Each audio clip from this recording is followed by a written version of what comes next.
All right, let's go.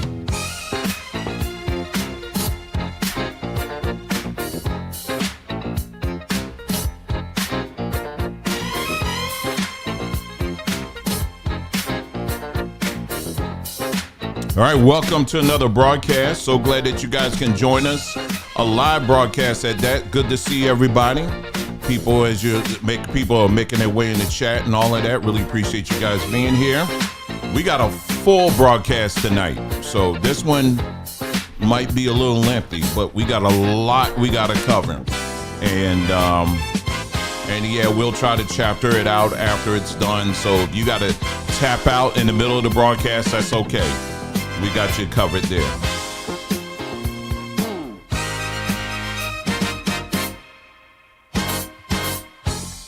All right, we're going to be talking about, of course, we'll just kind of briefly go over the Trump speech last night. We'll just talk about some of the highlights, some of the lowlights. The main part of the discussion this evening, we're going to talk about Black Power. Has the Black Power movement died? I think many of you already know the answer to that, but we're going to look into why it is the way it is. We're also going to talk about this whole measles outbreak and the truth behind that. Geoengineering, the impact that can have on you, and the fact that you should be very, very concerned about that. And a few other things I got listed here. So I got my notes here, and we're getting ready to start here. We're going to give about another 30 seconds, and then we're going to get into it.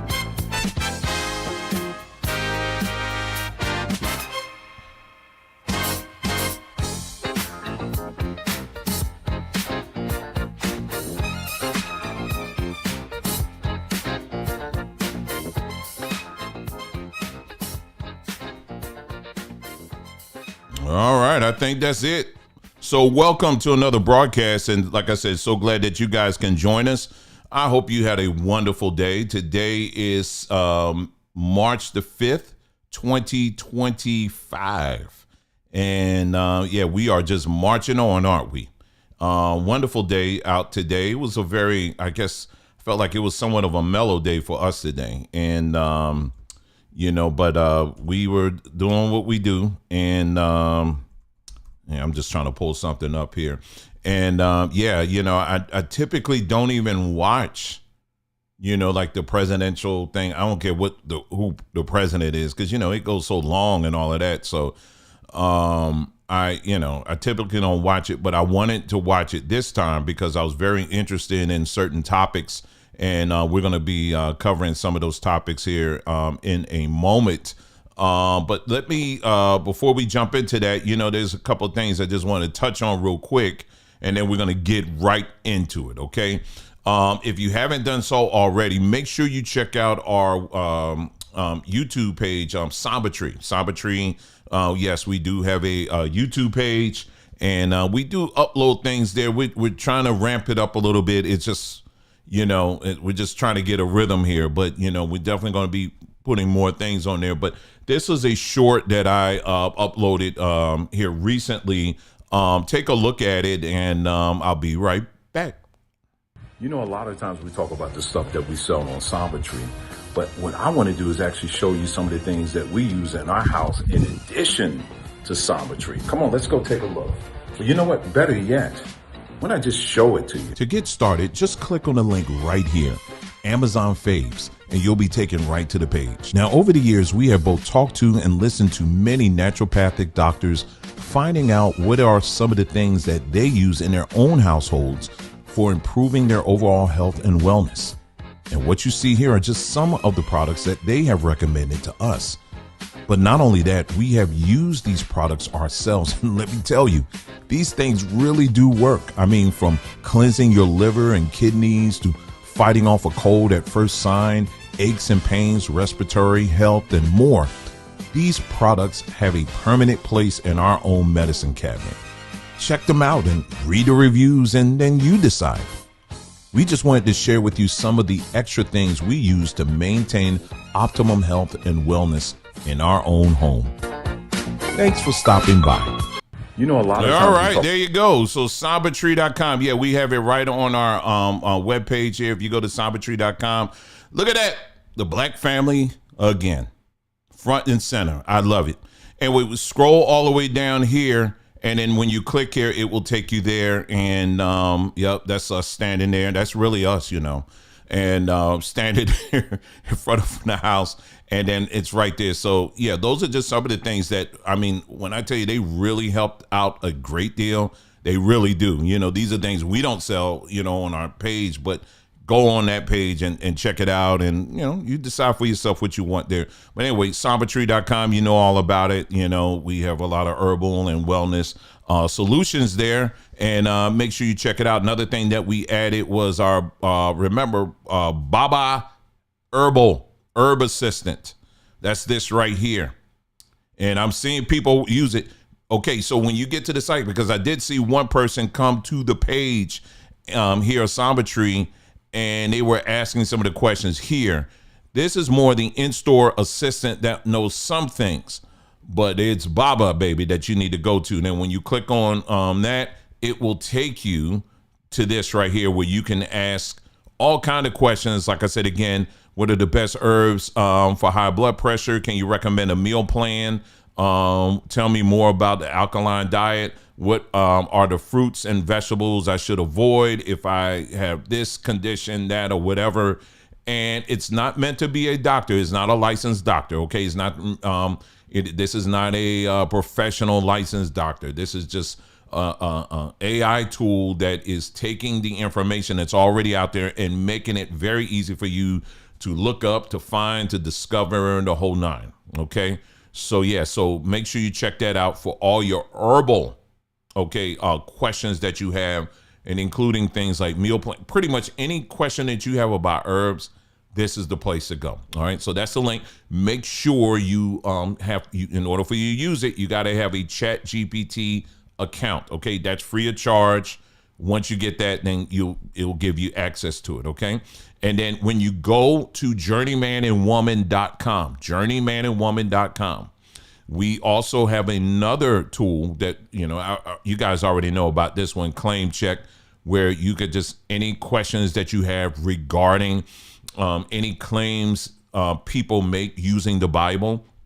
What it does is, on one hand, you have the Bible. On the other hand, you have just piles and piles and stacks of PhD level research and access to a number of things where you can do a comparison. When people make claims in these videos about, oh, I was looking at the Trump video last night and it reminds me of the scripture in Genesis chapter whatever, you can now take that information and put it in here and say, okay, is this really in alignment, or are they just talking?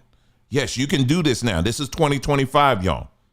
Okay, you can do that now. So when people make claims like that and they want to use it, okay, all right, let's find out. But Dwayne, they're talking by the Spirit. Okay, well, that's part of the problem, because I don't know what spirit is in you, and I don't know the spirit was in them. And so you got people saying all kinds of stuff. Aren't you tired of being confused? Well, this thing will kind of help you out, okay? And bring some clarity to all these different claims that people are throwing out here. Mess around and listen to one person, they'll tell you to move, you got to move to Ethiopia, and then they'll say you got to move to South Africa, and then another person say, no, you got to move to Israel, you got to do this, and you got to just get out. I don't know, honey, just leave. Aren't you tired of the confusion? I know I am. Well, this is a tool that will help you out in understanding things from a historical, very professional, clear way, you know, without all the extra stuff, you know, and it's a tool. That's all it is. And at the end of the day, you still do your own research on top of that. Okay. Last thing is Pharma Guide, brand new. I am very excited about this one. Pharma Guide. Okay. Pharma Guide. What this one is, this is a tool that will help you for those of you out here. And I wanted to make this one because we got so many of our elders that are out here that for years and years and years, you are faithful When the doctor gives you that little prescription, and you're like, I gotta go to make sure you take me to the pharmacy so I can get my prescription filled. And you just like clockwork, you just go get your prescription filled. You don't even know what they're giving you. And you just adjust to it. When I take the red pills, I know the red pills, they make me sleepy. When I take the green pills, it makes me hungry. But when I take the black pills, they make me fart. It just, a lot of times, just a lot of our people just take things and we really don't quite understand exactly what we're being given, right? So I said, enough of that. Let's develop something that will kind of demystify this stuff so that we now know what exactly these people are giving us. But not only that, we want some alternative solutions. All right. So I actually, on this page, again, on journeymanandwoman.com, when you come here, I actually did an example. All right. So I took a drug. This one is called nicocardipine. Nicocardipine. I hope I'm saying that right. This is a calcium channel blocker. It's usually something that is given for people who deal with hypertension, that kind of thing, right? And so what I did was I said, can you tell me about this drug? So I just typed it in. And then once I typed it in, look at all the information it gives me. It tells me the mechanisms of action. It tells me, it just breaks it down for you. It also gives you the uses, right? It tells you the recommended dosages that typically is given. It also lists out the side effects. So you have a list of all the side effects, right? Drug interactions, it tells you what you got to be careful with when you're interacting, taking these drugs. You want to make sure you're not mixing it with things or whatever. Contradictions and precautions. It tells you that as well. Special considerations. Now check this out. This is a section I wanted to make sure it was part of it. Herbal alternatives. Herbal alternatives. So now, whatever they give you, whatever these people give you, now you have a list of herbs that address the same things that these drugs, these pharmaceuticals are supposed to address, because these pharmaceuticals, a lot of times, they're made with man-made materials. And so we got people out there that said, listen, I want to know what natural herbs out here will address the same thing. Now, let me be clear. I'm not telling you, this is not telling you to take your pharmaceuticals and toss them out the window. No, you got to consult with a doctor on that and during that transition, right? But now you know, because there's so many people out there, they ask, this is like a top question that a lot of people have. Okay, what are some natural things I can take because I'm tired of taking these pills? What are some of these other things that are out there that are natural? Well, if you use this tool, Pharma Guy, he gonna tell you. And it's all here, right? And then they said, now we're gonna ask a follow-up question. Could you now tell me how long this drug has been on the market, as well as trial data and any recall information? We want to know all of it. We want to know exactly what these people are giving us. And so it will tell you how long it's been on the market. It'll give you clinical trial details. It will also give you recall information as well. Your doctor could be giving you something that was recalled a long time ago. So this is just a beginning. So anyway, so if you want to access it, again, it's the same way. Make sure you get your chat. It'll prompt you for it. When you click on this image, it will prompt you for it. Oh yeah, I did.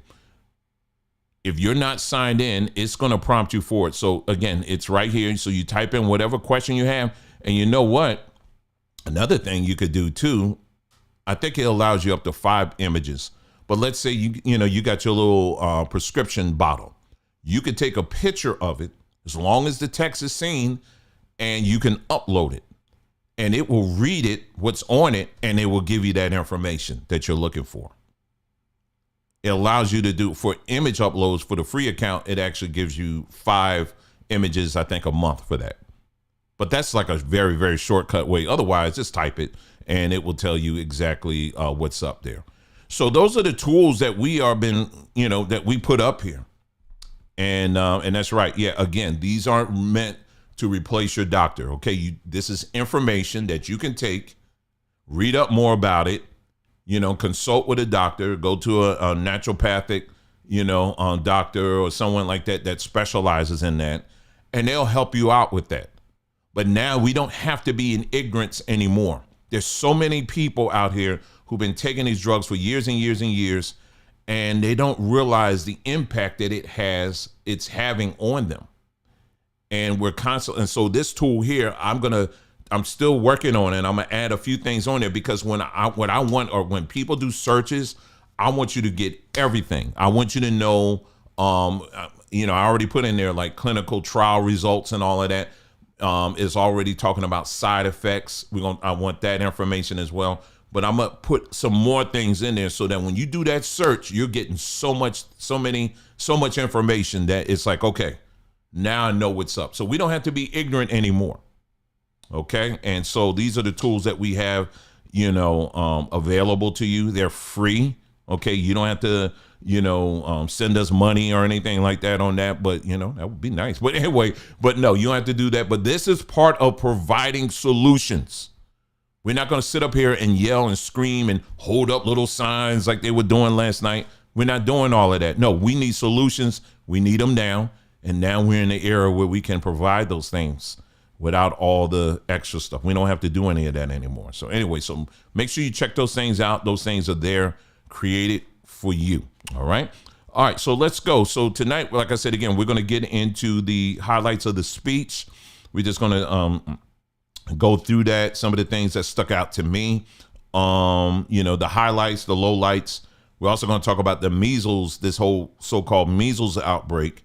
The main thing that we're going to talk about tonight is this whole, when we talk about the Black Power movement, is that just pretty much dead at this point?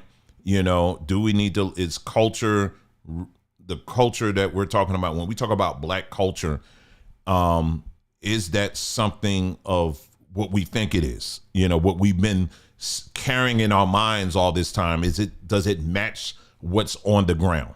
We're going to talk about that. That's going to be a very intense part of the conversation tonight.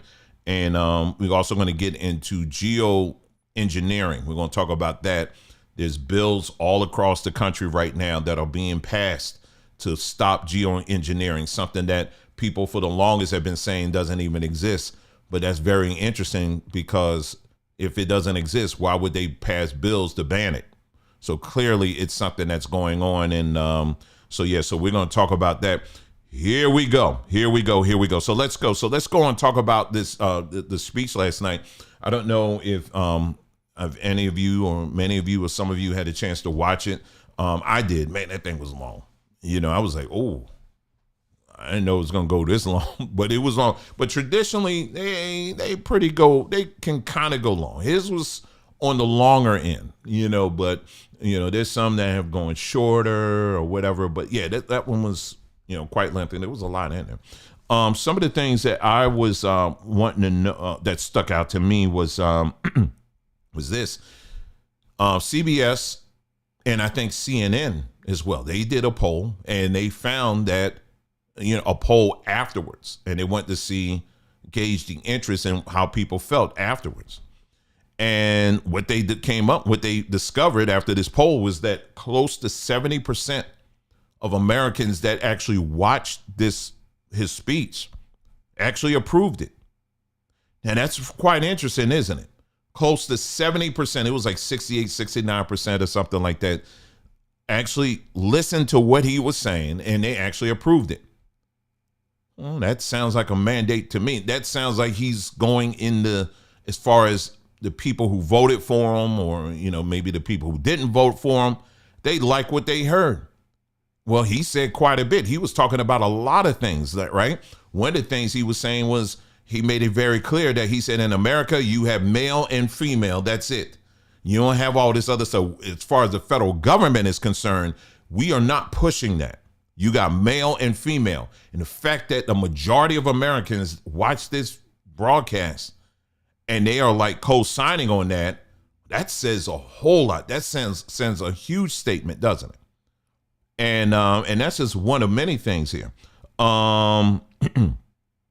Another thing he touched on was the tariffs. Now, let me see if I can pull that up, because he talked about these tariffs. Some people, may not really, you hear what's going on about this whole tariff war that's going on between Canada and Mexico, why he's doing it and all that. And what is it? What does it mean to me? Does it mean, bottom line, am I going to have to pay a lot more money and all this other stuff, right? Those are all good questions. And so I have a video here that I came across that does a very good basic explanation of tariffs, what they do, the impact, the whole nine. And as soon as I can pull it up for you, I'll just play it for you real quick. I thought they did a good job with it. It was a very good explanation of it. And almost there as I'm scrolling here, and this thing y'all better not have moved it. Anyway, let me see here. Oh, here it is. I was like, don't you dare do that. Here we go. Let me bring this up on the screen, and there we go. Let's watch this video. It's a very good explanation, I thought. Very simple and to the point. The most insane trade war has officially begun because Canada, Mexico, and China are pissed and have now all announced their own plans on how to retaliate against Trump's tariffs. So what the hell is going on? Well, you see, yesterday Trump's promised 25% tariffs on Canada and Mexico and 10% on China officially kicked in. What that means is that any goods sent from these countries to the United States will now cost companies 25% more, or 10% in China's case. So for example, if a Canadian business sent a car to the US that cost $50,000, today US companies will pay a $12,500 tariff at the border. So the price of your once $50,000 car is now actually $62,500. Why would Trump purposefully make things more expensive for Americans? Well, two main reasons. The first is more of a longer-term, unguaranteed benefit, but it would be to change consumer habits to buy more American-made products and incentivize more international companies to manufacture in the US. In theory, that means a stronger US economy, more stable jobs, and less dependence on foreign countries. The second reason for imposing these tariffs would be to use them as a tool to pressure Canada, Mexico, and China into doing what Trump wants. Some of these things that he's publicly mentioned include renegotiating trade deals, stopping illegal immigration, and the flow of fentanyl. There's also the far-fetched idea of Canada becoming a state of America. But here's where things get interesting, because instead of just doing what Trump wants, Canada has clapped back with a 25% tariff of their own, and Mexico said they're doing the same but haven't announced the percentage yet. China reacted a little differently by preparing to file a lawsuit with the World Trade Organization. So why is Trump not backing down? Just listen to this. In 2023, Canada sent 76% of all of their exports to the United States. That accounts for roughly 19% of their entire GDP. In 2024, Mexico sent 78% of all of their exports to the United States. That makes up 37% of their entire GDP. But for America, their exports to both countries combined only make up roughly 2.7% of their entire GDP. So simply put, even if they do retaliate, getting into a tariff war with the United States would hit Canada and Mexico much harder. Trump knows this, and he's using it. Very good explanation. Very simple to the point. So for years, these two countries, the Canada and Mexico, they have enjoyed their ability to just kind of like, hey, we just chilling. We can, most of the stuff that we're making, we're just sending it right here to the United States. But at the same time, we're going to encourage manufacturing in our countries to stay put, that we want the full benefit of, in-house manufacturing for our people. But at the same time, if anybody wants to send stuff to us, well, you're going to have to pay a great deal, And so that's just kind of the basic explanation of it. I'm trying to find another thing here just to give you an idea. If you haven't seen this list here, am I looking at I'm looking at my bookmarks. I want to make sure I was looking in the right place here, just to give you an idea of what Canada has been charging when it comes to their for tariffs. Let me see if I can find this. Can't stand when this happens here. Let me do another search here. Hold on. I have so many bookmarks. It's not even funny. It's almost here. So yeah, so Canada or Mexico, just based off of that, they wouldn't survive. They're not going to survive this. If they keep trying to raise it up more and more and more, they're not going to survive this. Oh, here it is. All right, so let me pull this up here so you can get an idea of what Canada has been charging. They've been charging this. Okay, dairy, 270%. So what does that mean? What does that mean for people who still aren't quite getting it? So in other words, what it means is if I'm a dairy farmer and I sell my dairy products in Canada, what Canada is saying to me as a dairy farmer, for every product that you sell, we're going to charge you 270% on top of that, I guess, of the price in order for you to sell it here in Canada.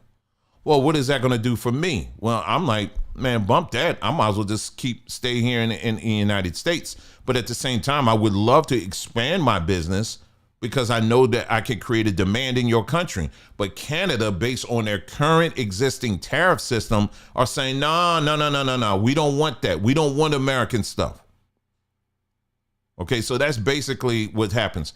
Something like sausage, according to this, 69.9%. Barley seed, durum wheat, bovine meat, table linen. There's even a greater list than this on different products. So here you got the United States saying, okay, we're done with this. We're done with that. Instead, what we want is we're just going to raise what we've been charging y'all to 10%. And then when they raise it to 10%, oh my God, what y'all doing? The United States hates us. You're going to get into a tariff war. You're going to do, what are you doing? Lord Jesus, what are they doing? 10% compared to 270%. Okay. And so Trump said, okay, well, let's work something out. Here are the demands. This is why I'm doing this, because y'all need to stop the fentanyl and all this other stuff, secure your borders and all that. We're done. And so they still picking, doling around and all of that, and whatever it didn't happen, it didn't happen. So he's like, okay, cool. Now we're going to raise it up to 25%. Whoa, Lord Jesus. Oh, it's too high. Look how high they've been charging us. So now the next thing that's going to happen, Trump saying, listen, the next step I'm getting ready to take is that countries just across the board, we're going to match whatever you are doing. So for example, Canada, if they want to charge 270% when it comes to dairy, okay, cool. That's what you want to charge. That's fine. Okay, then we're going to charge 270% on your dairy. You want to charge 57.8% on barley seed? Okay, well, we're going to do the same thing. Well, you see how this plays out. And you see how Canada will not survive this. Mexico, similarly, if they want to play that around, they're not going to survive it.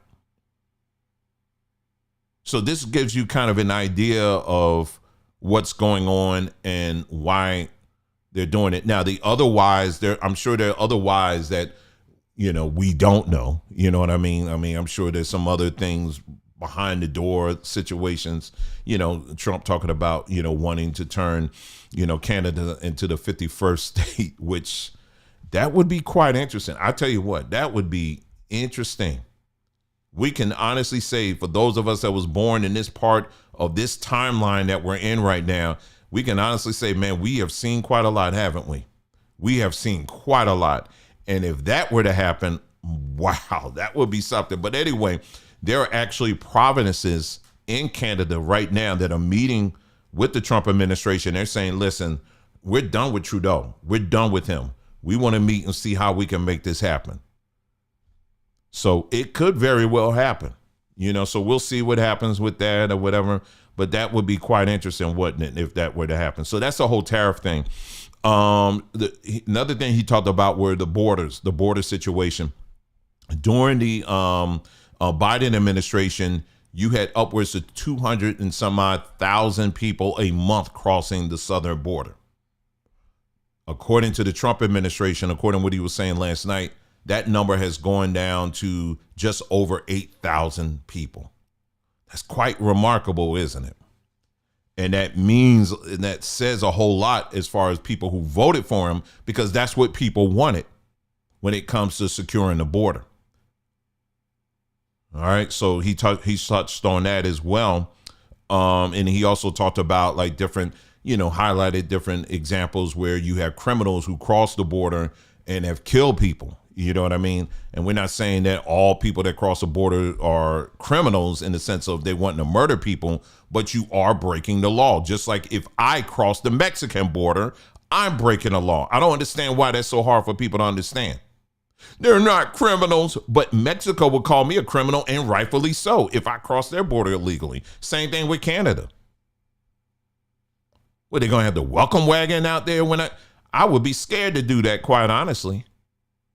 I know cartels and stuff. If the police don't get me, I know the cartels would.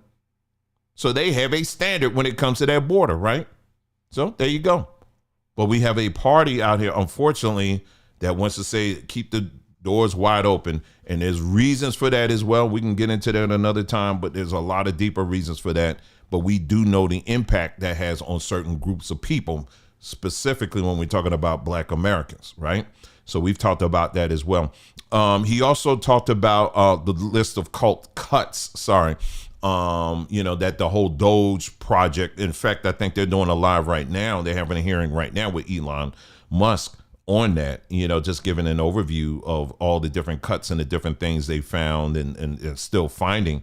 And we're talking, it's not even millions, it's billions of dollars, billions. Can you even imagine that? Billions of dollars of stuff they're finding. I was just reading something today, and they were talking about like the amount of credit cards that have been assigned to employees, like federal credit cards for the employees. There are more federal credit cards than there are employees. Make that make sense.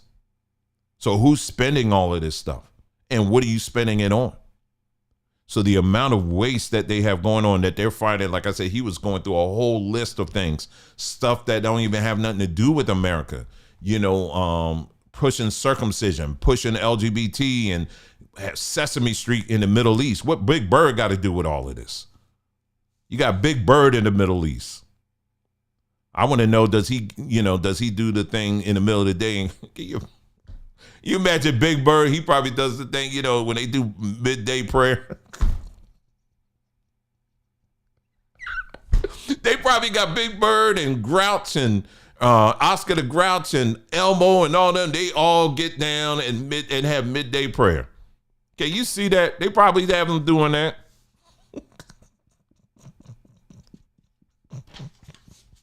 Don't get me started. Don't give me any ideas, because it will be before this broadcast is over. You know, I'll have an image cooked up in a moment of that. But but anyway, so they had that. Oh yeah, Team Truth said I like the part of Social Security checks going to people over the age of 120. Yeah, I mean the amount of these checks are going out to different people that are like old, they're dead, but they're still going out. But we're supposed to sit up here and act like, oh, that ain't nothing, and leave it alone. It's how dare you touch Social Security and all of that, right? So he talked about that. He highlighted that. And yeah, we do need to do something about that. No private company would tolerate that. You imagine if you're a private company and you found out when you go through your accounting that you're finding out your payout schedule, you're finding out that checks are going out to other businesses, that suppliers that don't even exist. Man, you will be under the prison if this was happening in the private sector. So why is it okay when it's happening in the federal government? So all of this stuff is being called out, which is great. And then as far as Ukraine, these, again, he talked about a range of things. These are some of the things that highlighted that stuck out to me. You know, we're going to get into some of the other stuff. I know there was like certain individuals that he highlighted, so we're going to talk about them in a moment. As far as Ukraine is concerned, let me tell you something. There should be no black person in the universe that's out here talking about they're pro-Ukraine. If you are, please make yourself available for me to slap you. Please make yourself available, because I want to do that so bad. You should not be a black person on this planet out here talking about you pro-Ukraine. How many videos have we done where we talked about what's going on in Ukraine? Ukraine basically is a Nazi outpost. It is I'm sorry. Let me be a little bit clearer. Let me be a little more specific and a little more pronounced with that. Ukraine is a Jewish Nazi outpost. Yes, I said it. Yes, I did say that. Zelensky is himself, he's a Jewish individual. And what you have going on in the Ukraine is they have statues, they have their military. When it comes to their appreciation and love for Nazism, they have always been about that. And let me show you this here. This is their little crest.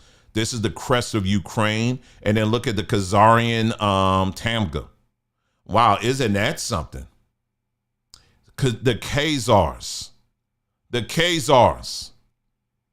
Who are they connected to? And so you can even see their military are wearing these logos. And so do you remember when we talked about it, and other platforms talked about this too, they were actually putting out warnings. They said, listen, if you are a black American and you go out to the, and you go to Ukraine, they said, basically, you better be prepared, because these people rarely have seen black people in person. So they may hurl some, racist words towards you. They even said the little children will call you names like monkey. And they said some of the children, they'll play games where they wear blackface. Okay, so this is the environment in Ukraine. Okay, this is the environment right now, or it's been for many, many years.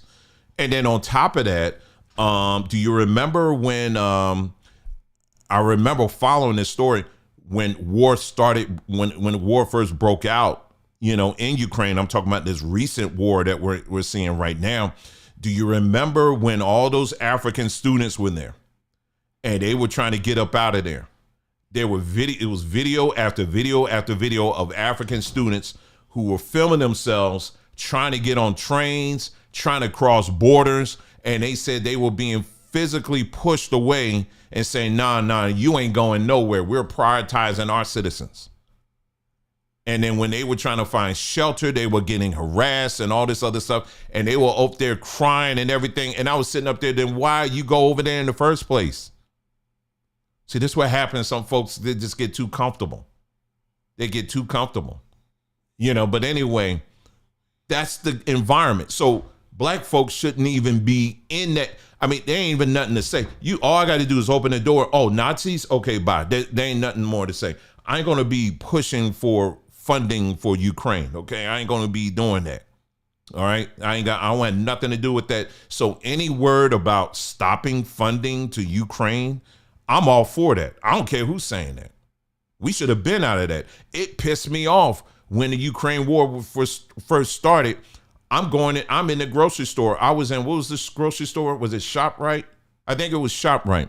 And you know how you swipe your card on the machine and then they'll ask you, hey, would you want to donate $1 to help the people or whatever? Well, this time I swiped right before I was getting ready to swipe, but it was like, do you want to donate to the people of Ukraine? That's what they were saying on the machine. And I was like, gee, Willikers, I never seen them do that for anything else. But all of a sudden now it's on and right in front of me. Y'all want me to swipe my card and donate to Ukraine? The Ukraine is one big washing machine where billions and billions and billions of dollars goes there, and it seems like nobody knows where it ends up. So it's the geopolitics behind it, you know, when you go back into the history of it and how the United States has been intricately involved in their government. This is testimony, public testimony, where United States officials are telling you or telling the public, they say, yes, we have people planted in their government. And then Israel is all up in the mix too, because that's their brothers. That's their cousins. So that's the part that it has to be highlighted, because a lot of people do mention, you know, they look at these things in pieces. But what you got to understand is it's all Israel at the end of the day. See, I can like some of the things Trump is doing, but see, I'm not stupid, because I also know Trump is a Zionist. And not just Trump is a Zionist, but Vance is one. And not only Vance is one, the Republicans are one. And when I look on the other side of the aisle, the Democrats may be, you know, you may have a significant number of Democrats saying they are for the, the people and, you know, on the other side, the Palestinian people and all that stuff. But guess who is driving them? George Soros. And who is he? Not George Soros, the Puerto Rican.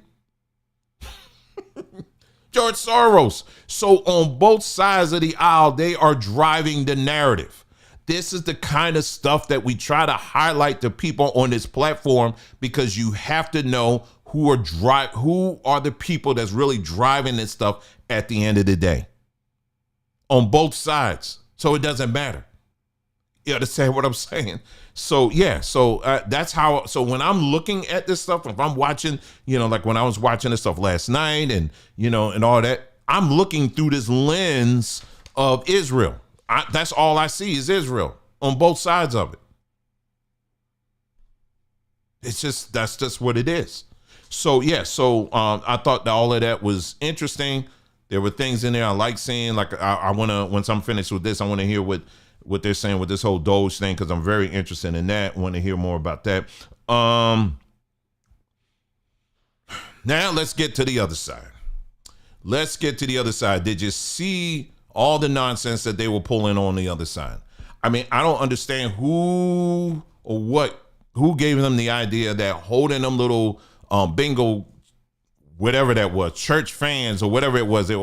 I don't know who gave them that idea to do it. It was either a female that thought that was going to be very impactful, or it was a homosexual male. I just have to be real, because ain't no way in the world a man gave them that idea to do that, to really make a statement. You're going to hold up some fans. What man you know is going to give them that idea? I'm trying to tell you. You're going to make a strong statement tonight. Okay, what we going to do? All right, brothers, what we're going to do is we're going to go up there and we're going to hold up some fans.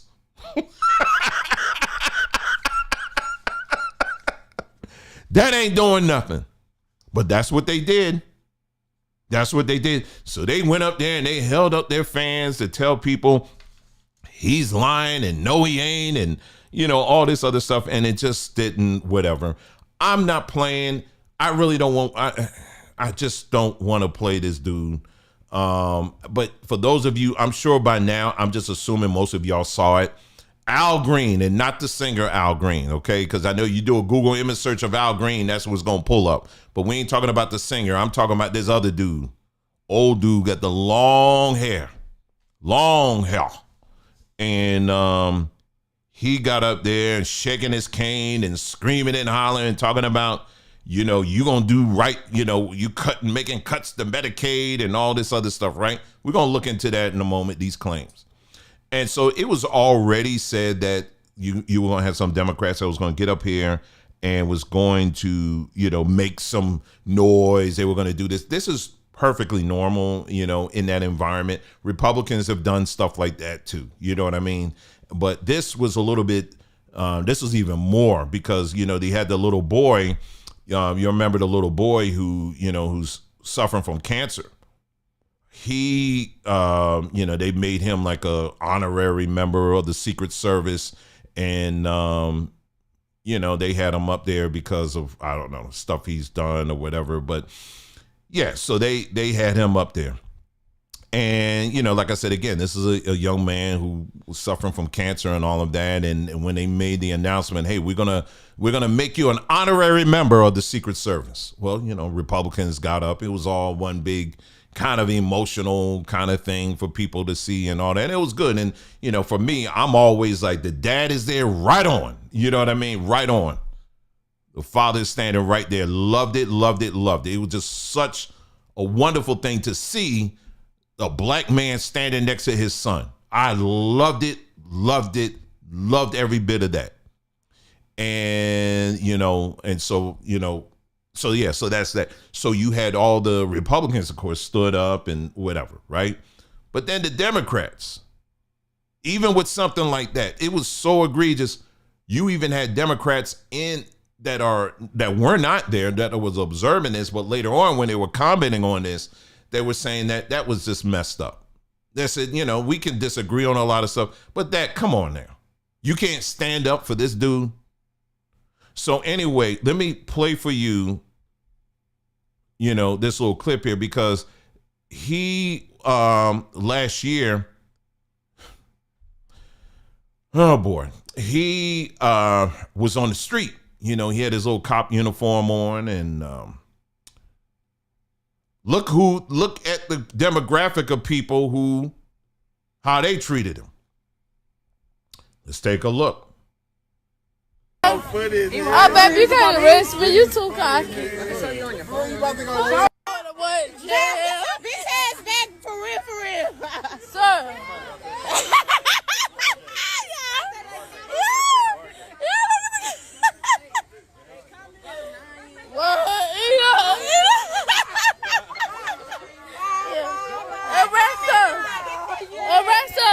Arrest her.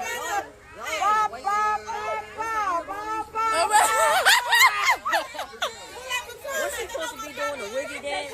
Arrest her. So he went from that to, you know, now you being recognized by the president and all of that. And, you know, but that's the reality, y'all. That's the reality that people don't want to talk about. They don't want to see that part of it. You know, and so it is, you know, that's what it was. And so yeah, so this guy got highlighted. He got his shine on or whatever. You know, I just want to see him healed. You know, I want to see him not to be cancer free. You know, I think he had brain cancer. That's why if you see his hair, you know, he's got that ridge up there. He said about 13 times he's been under the knife. And he was being funny. He said in 13 times, he said, I've had like 13 different personalities. And so he, yeah, but that's it. But anyway, so let's get into this here and talk about the main topic that we're going to talk about. Why these people are so mad. Oh, and let me just show you this. This is some of the other things, the shenanigans and people, you know, losing their minds and stuff. And here's the, you know, Ayanna again, she had to make an announcement that she walked out. You know, if she didn't make the post, nobody would have known that she would have walked out. So this is her letting you know, in case you missed it, she walked out. Okay, let's see what she got to say. All right, y'all, I don't have a lot of time. I just came off the House floor. I could not stand one more second, tolerate one more second. This man who pardoned January 6th insurrectionists, who desecrated the very chamber that we are sitting in this moment. This man who has no respect for Congress, does not respect us as a co-equal branch of government, who has put us into a constitutional crisis. This man with his hateful rhetoric and his even more harmful policies. I went because I wanted to honor my State of the Union or my joint address of Congress guest, Claire from Everett, a probationary federal worker who was damn good at her job at housing and urban development, enforcing fair housing laws. She was fired.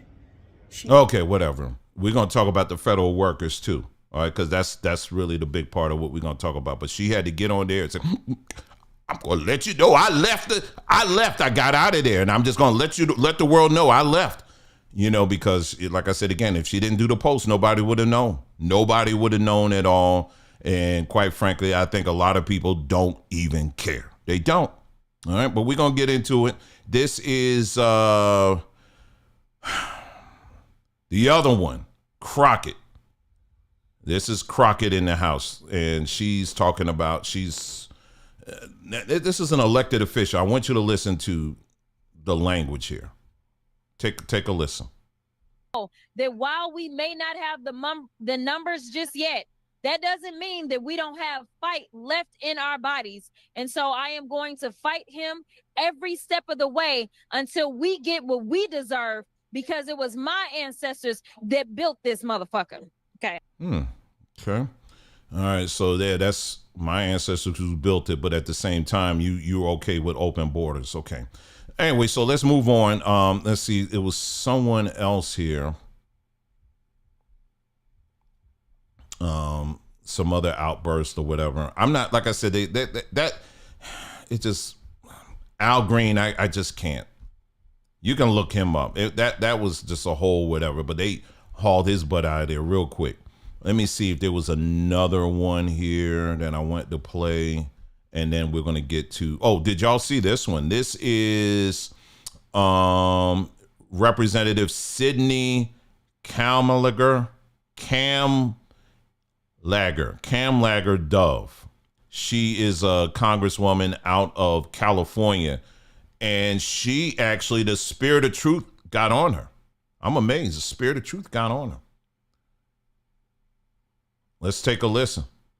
You don't care about this country, and that is unacceptable if you claim to be the president of the United States. So we are here. We are not going anywhere. We are going to continue to fight back, and we are going to continue to speak lies to his truth, to his stealing, and to his cheating. You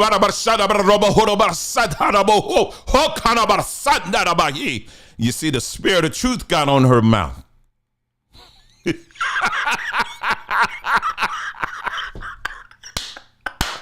Did you hear what she said? We're going to continue to speak lies to his truth. That's what she said. We're going to continue to speak lies to his truth.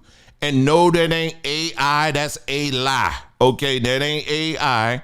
Before someone go there, no, that was a lie. That came out of her mouth. Okay.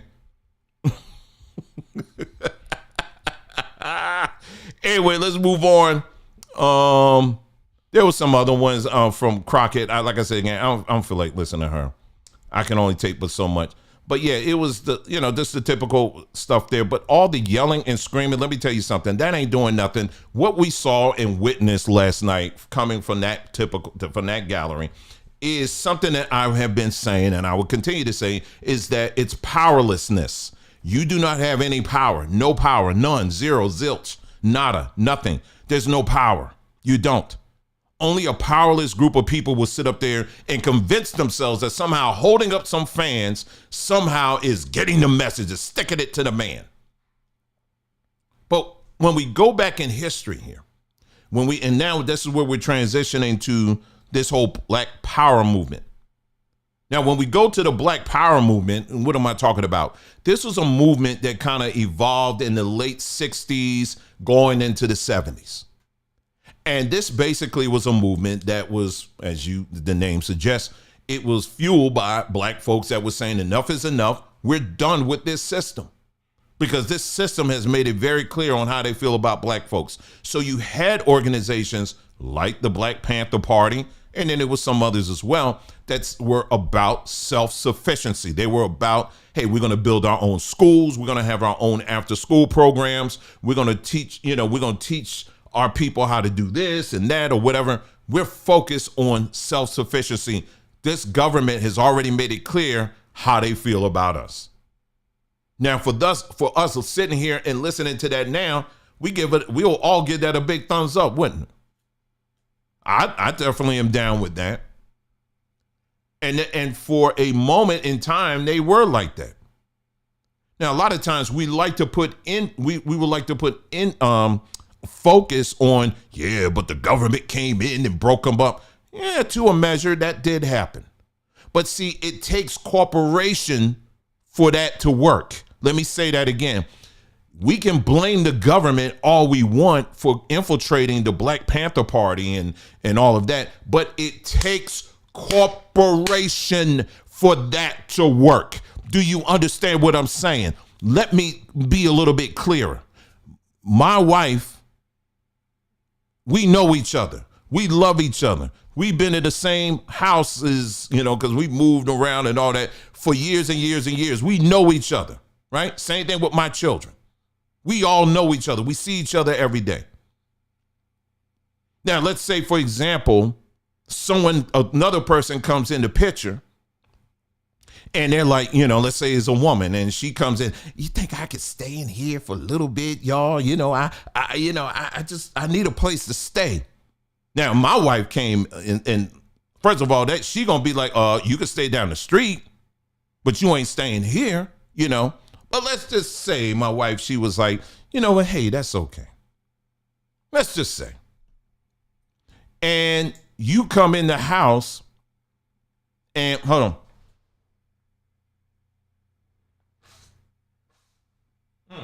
Hold on for a second. There's something in my mouth. I don't know what the heck it is. Anyway, you come in the house, right? And all of a sudden you trying to put little hits on me, like, you coming out and, I go in the bathroom and I'm like, ooh, and she's like, whoo, I don't know what happened. Ooh, all my stuff just hanging out. You know what I'm saying? Well, guess what I'm going to do? I'm like, honey, I'm going to let her know real quick. I'm going to let her know real quick on what's happening. And guess what? Eject, you gone. See, you ain't going to get into this. You understand what I'm saying? Nobody in the house is going to cooperate with that. You understand what I'm saying? Nobody's cooperating with that because it's going to get called out very quickly and you're going to be hightailed out of the house. It's not going to take root. Do you understand what I'm saying?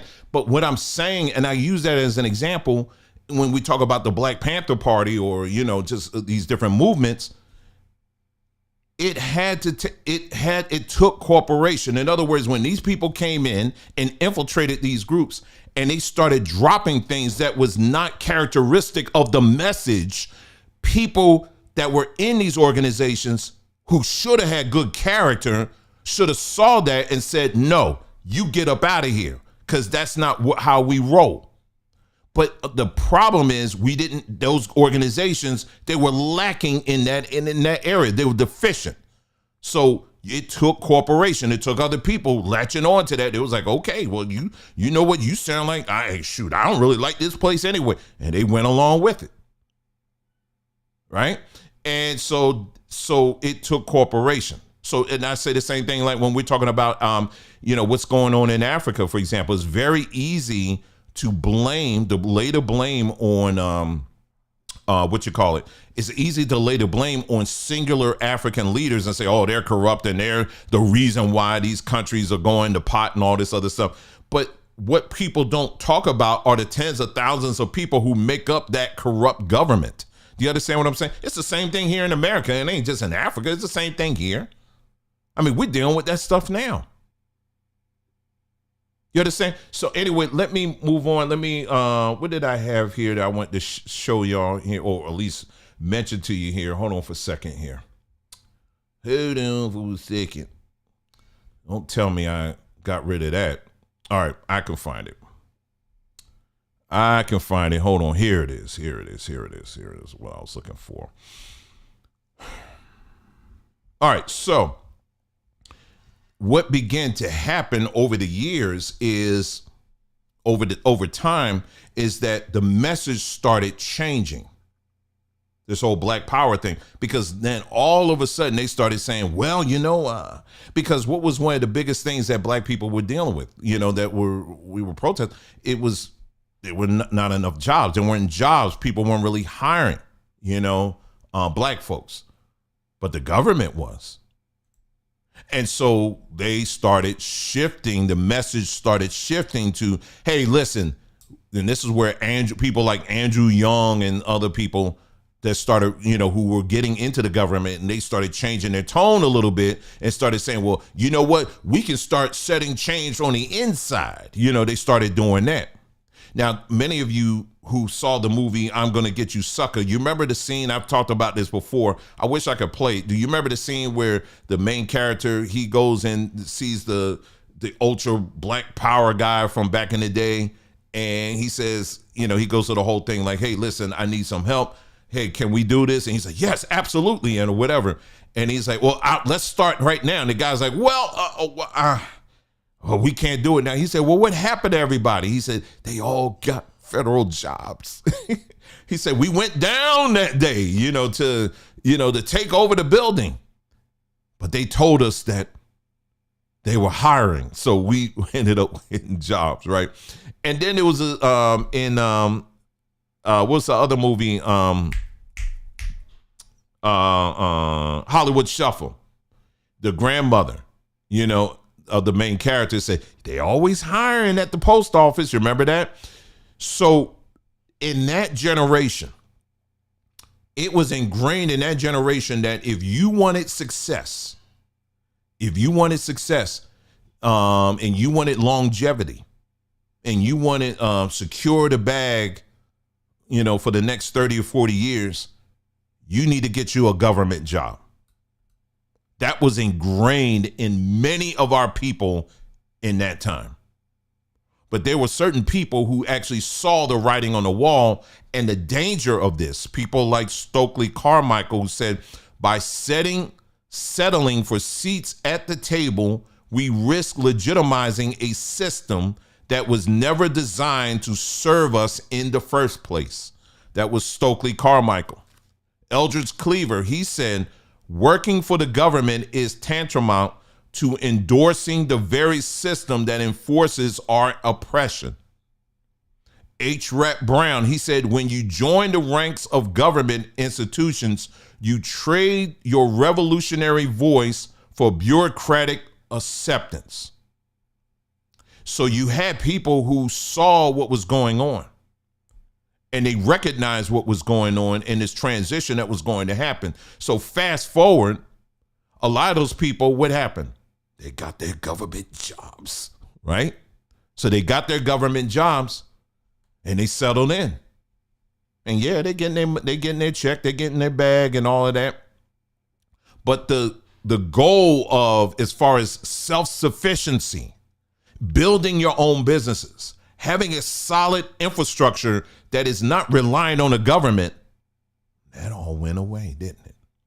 And so today, what we're left with is a middle class, and I pointed this out before, and you can look this up on your own. The black middle class is largely reliant on the federal government.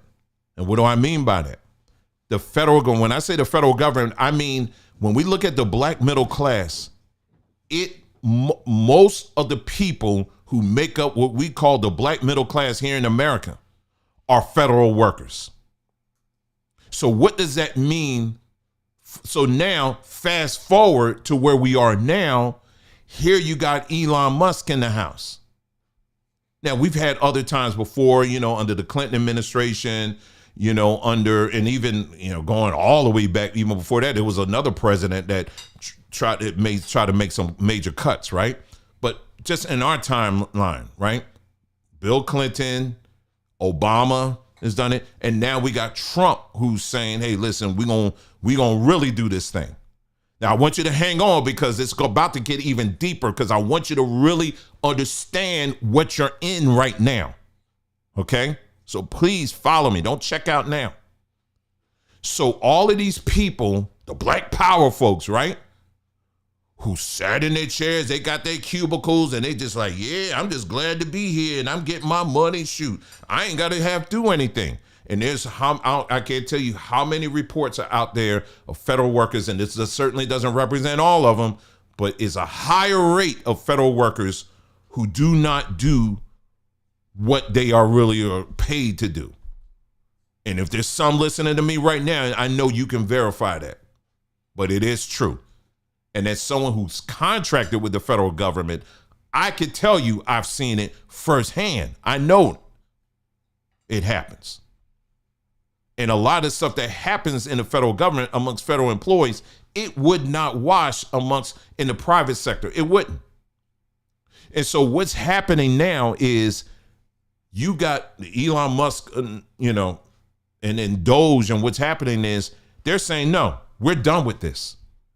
This cannot happen. This cannot exist. We got to cut all of this stuff out. And so if Elon Musk, Trump, what they're doing right now, if they are successful, and so far it looks like they are meeting success, that means what we know today as the black middle class is going to be gone. Now, when you think about black people, period, right? Or just people, period, you look at these different people groups. The Chinese came over. One thing about the Chinese, they said, listen, when we come over, okay, we're going to have to figure out our income situation. So they had to piece together what they're going to do. A lot of times when they set up these little restaurants and stuff, you think these Chinese people come over and because they've been trained to be chefs in China? No. The way they start their restaurants is they just get the training from their mom and their dad or whomever in their family, and they take that little bit of information, that little bit of training, and turn it into a whole business. And some people, the restaurants are good, and other Chinese restaurants, they suck. But they take the little that, but this mindset of self-sufficiency is baked in their brain. They don't come over here because just to like, shoot, as soon as I come over there, first thing I'm gonna do, I'm just gonna sit back and let me get on some government, just lay on the government gonna take care of us. They don't think that way. Historically, they don't think that way. They said, we got to take the little that we have and we got to turn this into an income generating tool so that we can survive. Okay, so that's just the Chinese people. Then you can look at all these different groups as well that's out here. All these other different groups, they're spread out. They got stuff all over the place. So if there's one part of, let's say, the government, the economy of the United States, if they say, okay, we're going to do massive firings in this one part, most of these people groups would survive because they're spread out. But when it comes to black folks, because we're so deeply rooted in the federal government, if this thing happens, and it's happening, what we know today as the black middle class is going to be pretty much wiped out. So what does that say about the rest of the black community, what we call today the black community? It's in trouble. You're going to be facing a lot of trouble.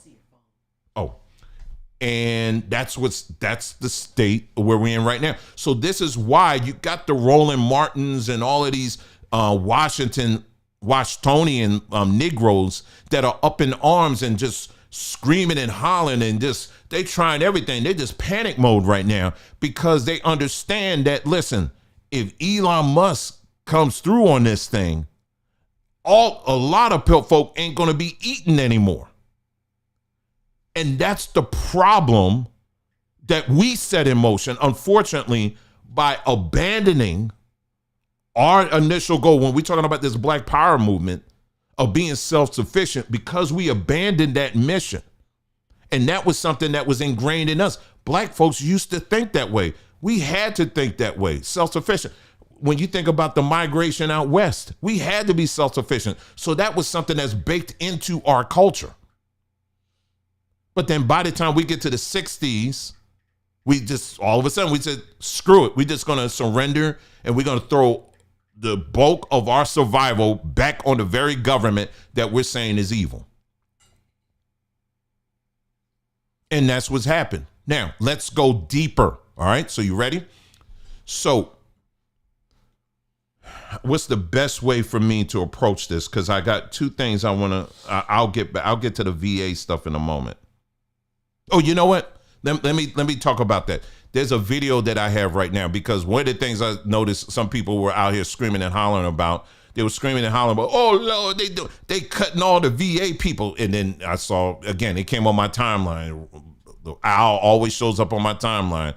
He's screaming, talking about, oh, yeah, I told y'all. See, we tried to warn you. That is so old. Nobody's listening to you. You think people realistically are going to Roland Martin? They're like, I didn't know before, but I thank God the great owl he's trying to tell us something. Nobody's going to you. Nobody's taking you serious. Talking about, I tried to warn you. Shut up. But anyway, so they're all trying to make a big deal about the VA, and they're talking about, when I tell you they're talking about making cuts, they're talking about at a tune of over 80,000 employees of the VA. They're saying they're trying to cut because in their estimation, it's waste. But what you're hearing from a lot of people is, oh no, it's not waste. See, you got to understand it. You know, if you cut all of these people, then how are they going to get their care and how are they going to get all this other stuff? Then why your big mouth ain't had nothing to say when this stuff was going on? Let me show you. Because the VA historically has had a lot of problems, a whole lot of problems. And many of you have people who are in the, who have gone through the VA and got some experience when it comes to the VA.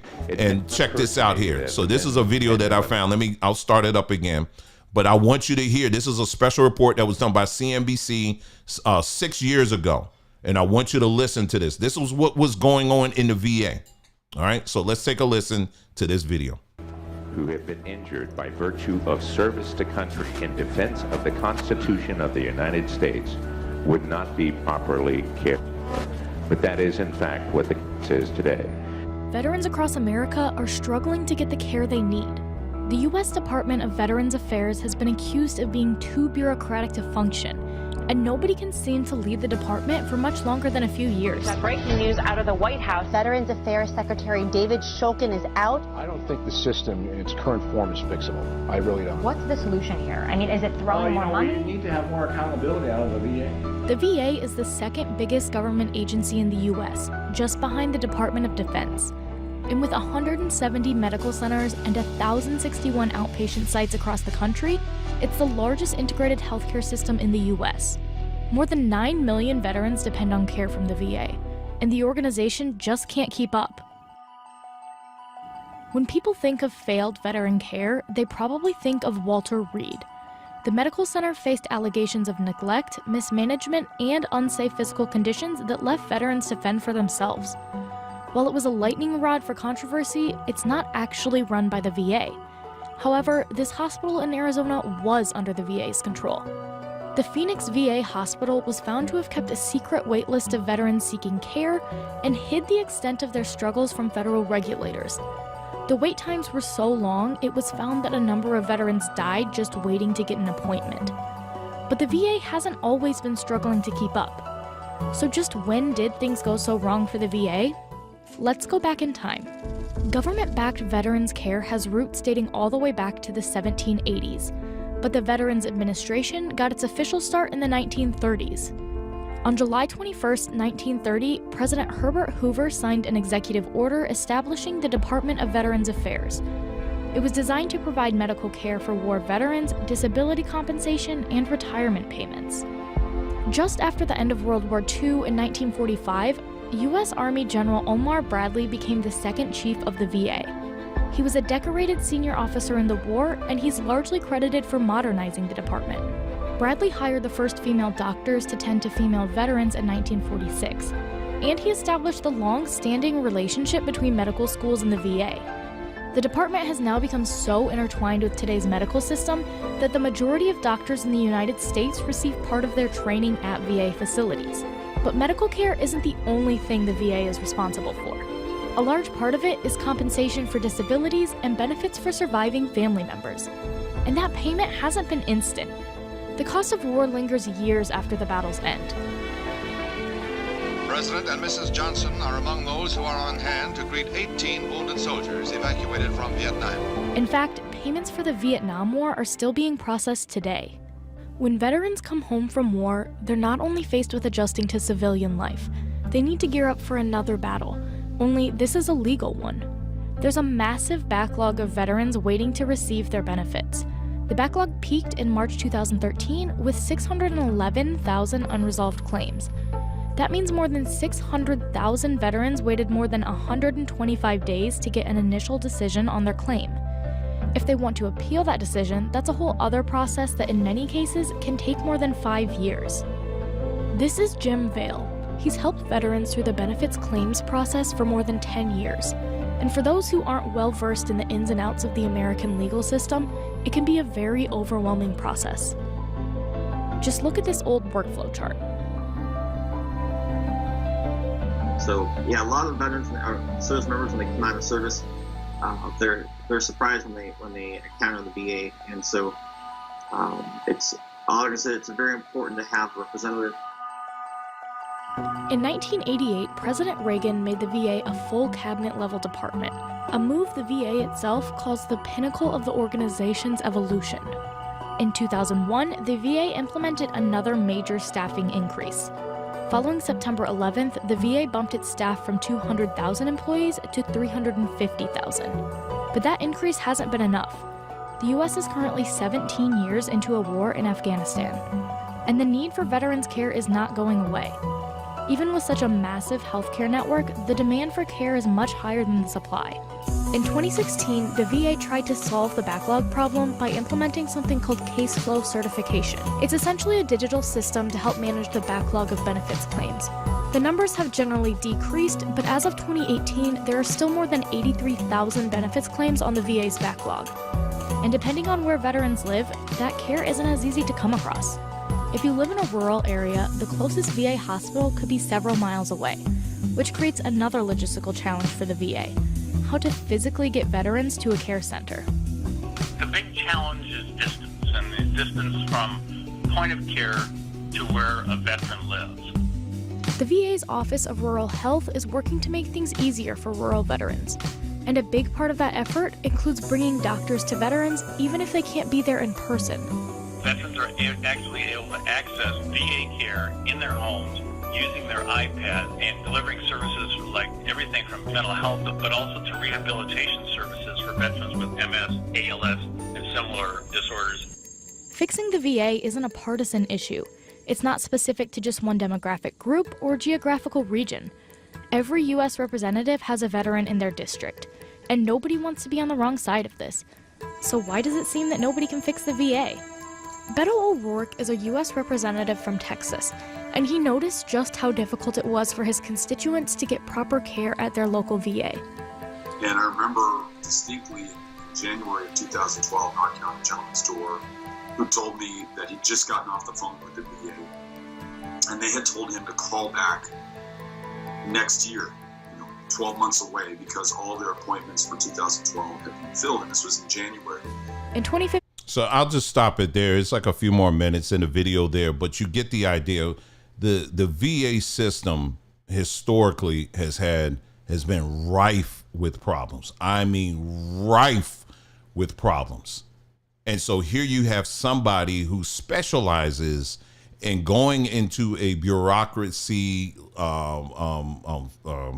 stuffed environment, cutting it down and improving the efficiency of it by many times over.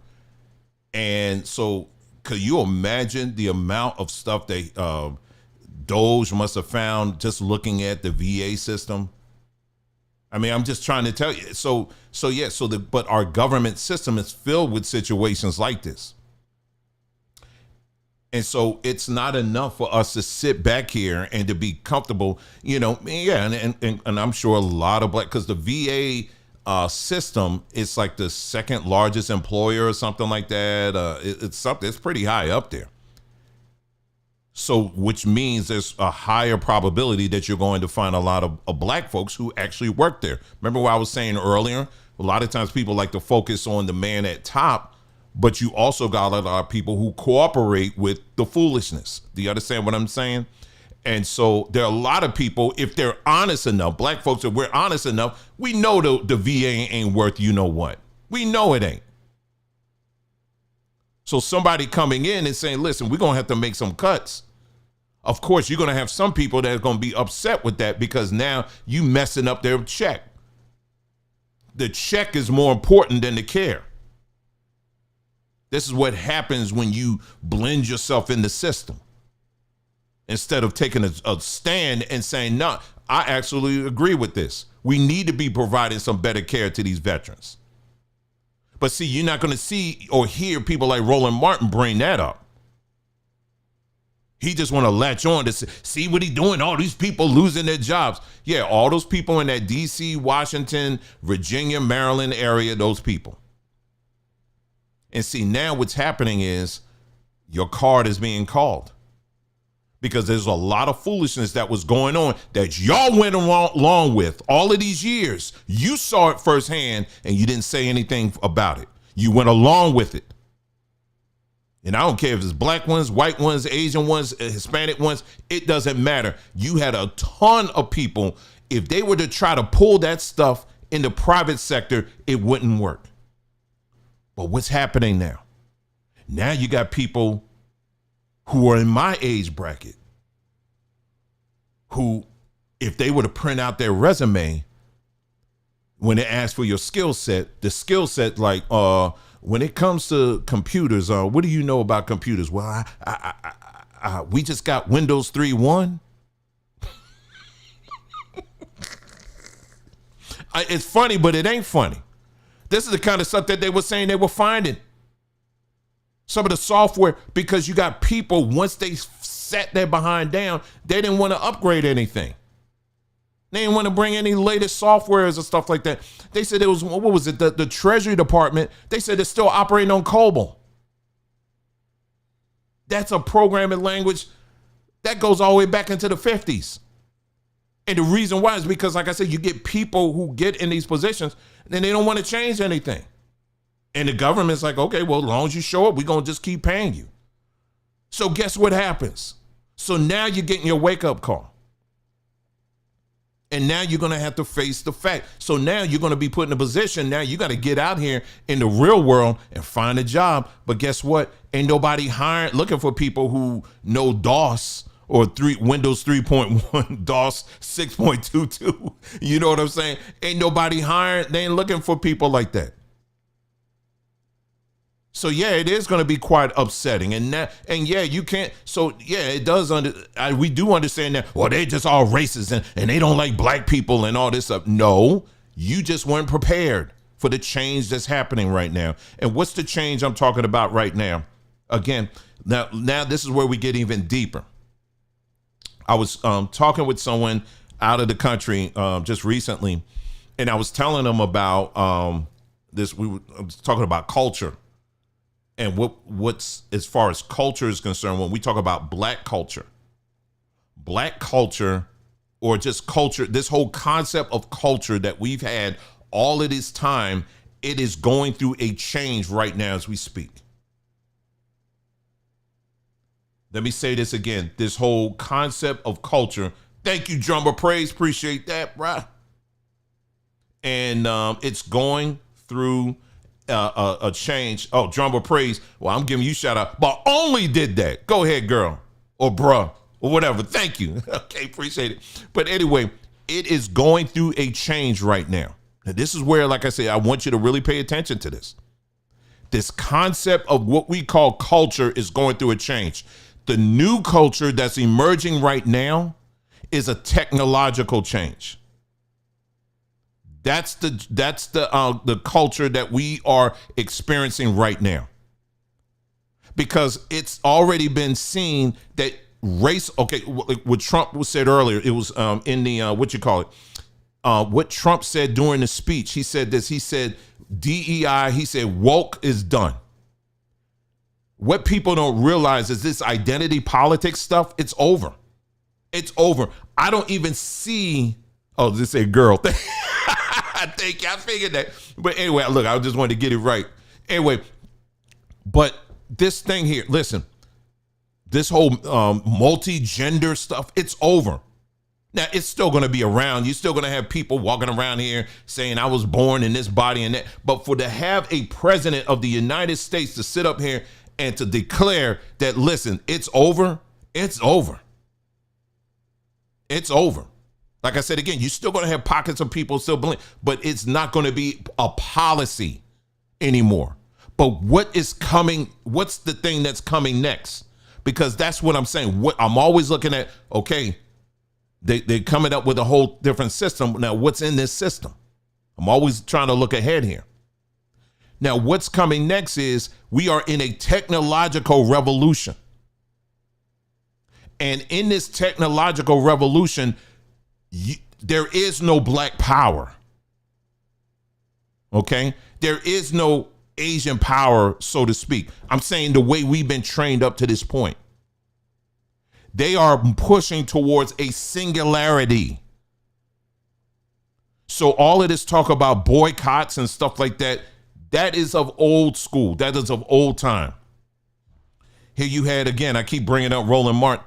Roland Martin, you know what his solution is? You heard Crockett, she was up there talking about, don't watch the thing. Don't you dare watch the speech. Don't watch the speech. Instead, I want you to tune in to the state of our union. And here's the state of the black union. This is who they had on here. This is who they have for the state of the black union.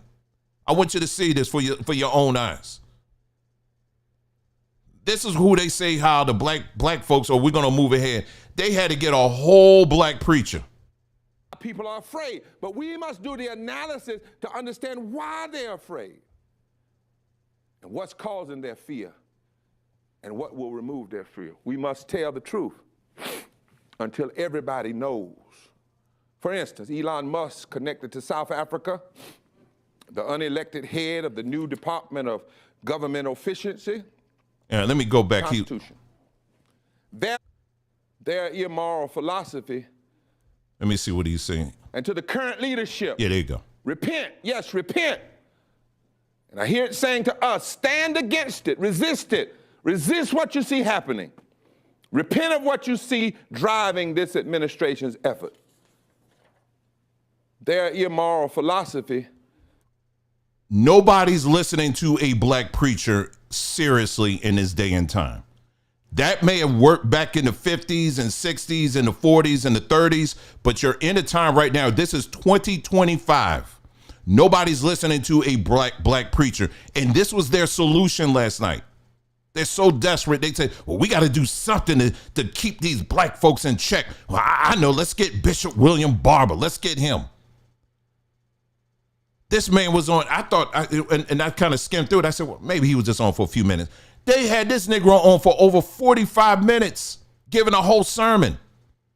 While Trump was saying his stuff, the offering that they had for black folks was listening to a sermon from a black preacher. This is what they had on there. But, that certain demographic, that follows that. Yeah, that's right. You go through the comments, well, that's right. The Lord is saying that and, all this other stuff. Meanwhile, it ain't doing nothing. You ain't saving nothing. That's it. That's their solution, a black preacher. But anyway, so what's happening now? What's being replaced when I talk about this technological revolution that's happening?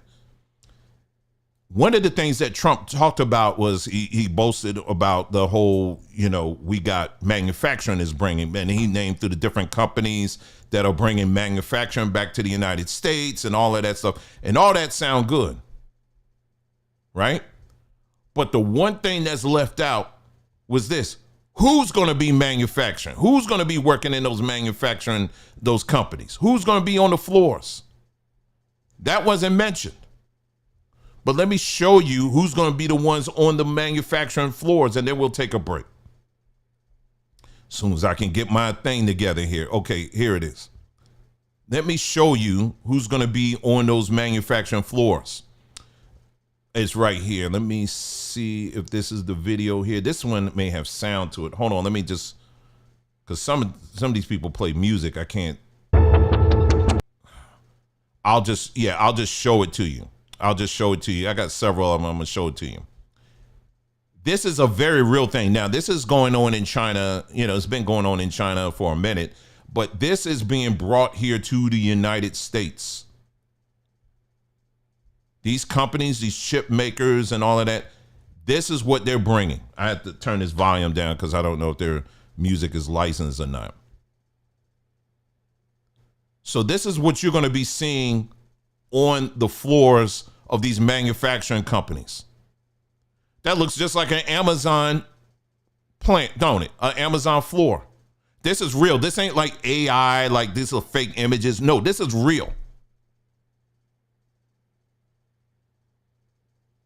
So I'm just showing you this is what's coming to America. When we're talking about manufacturing and he's going to bring manufacturing back to America, what Trump left out is this. This is what's coming. And I'm just talking a little bit because I just want you to, as we're looking at these videos here, you got a whole warehouse full of this. And see, I live in the Phoenix area, and I'm telling you right now, this is like the forerunner of this stuff. They're throwing up buildings. They're building up these plants all over the place in a minute. They're doing it now. They're doing it now. We already got driverless cars out here. When I say driverless cars, I mean, they ain't nobody driving.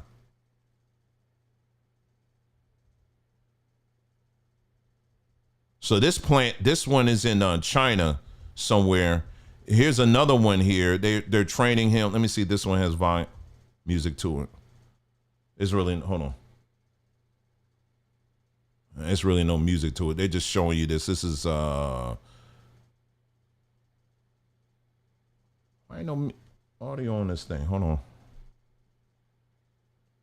Maybe they took it out. Anyway. So I'm just showing you in this video here, they're just showing you kind of like how detailed it is with little objects.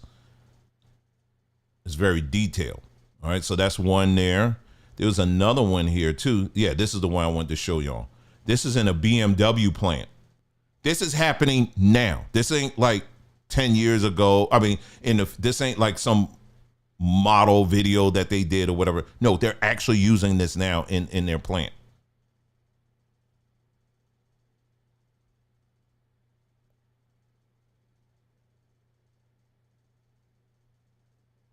And one of the videos they were saying that it took them at first, when they first implemented this, it took them 12 months to get it to where you're seeing right now.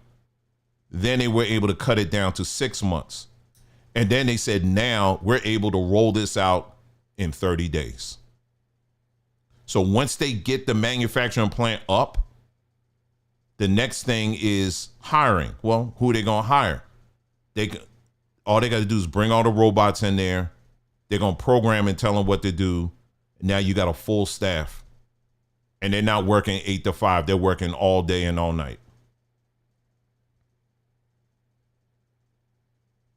You see how they're working? This is it. This is what's going on. Let me see if I got one more. And in the meantime, you got this kind of ass clownery stuff.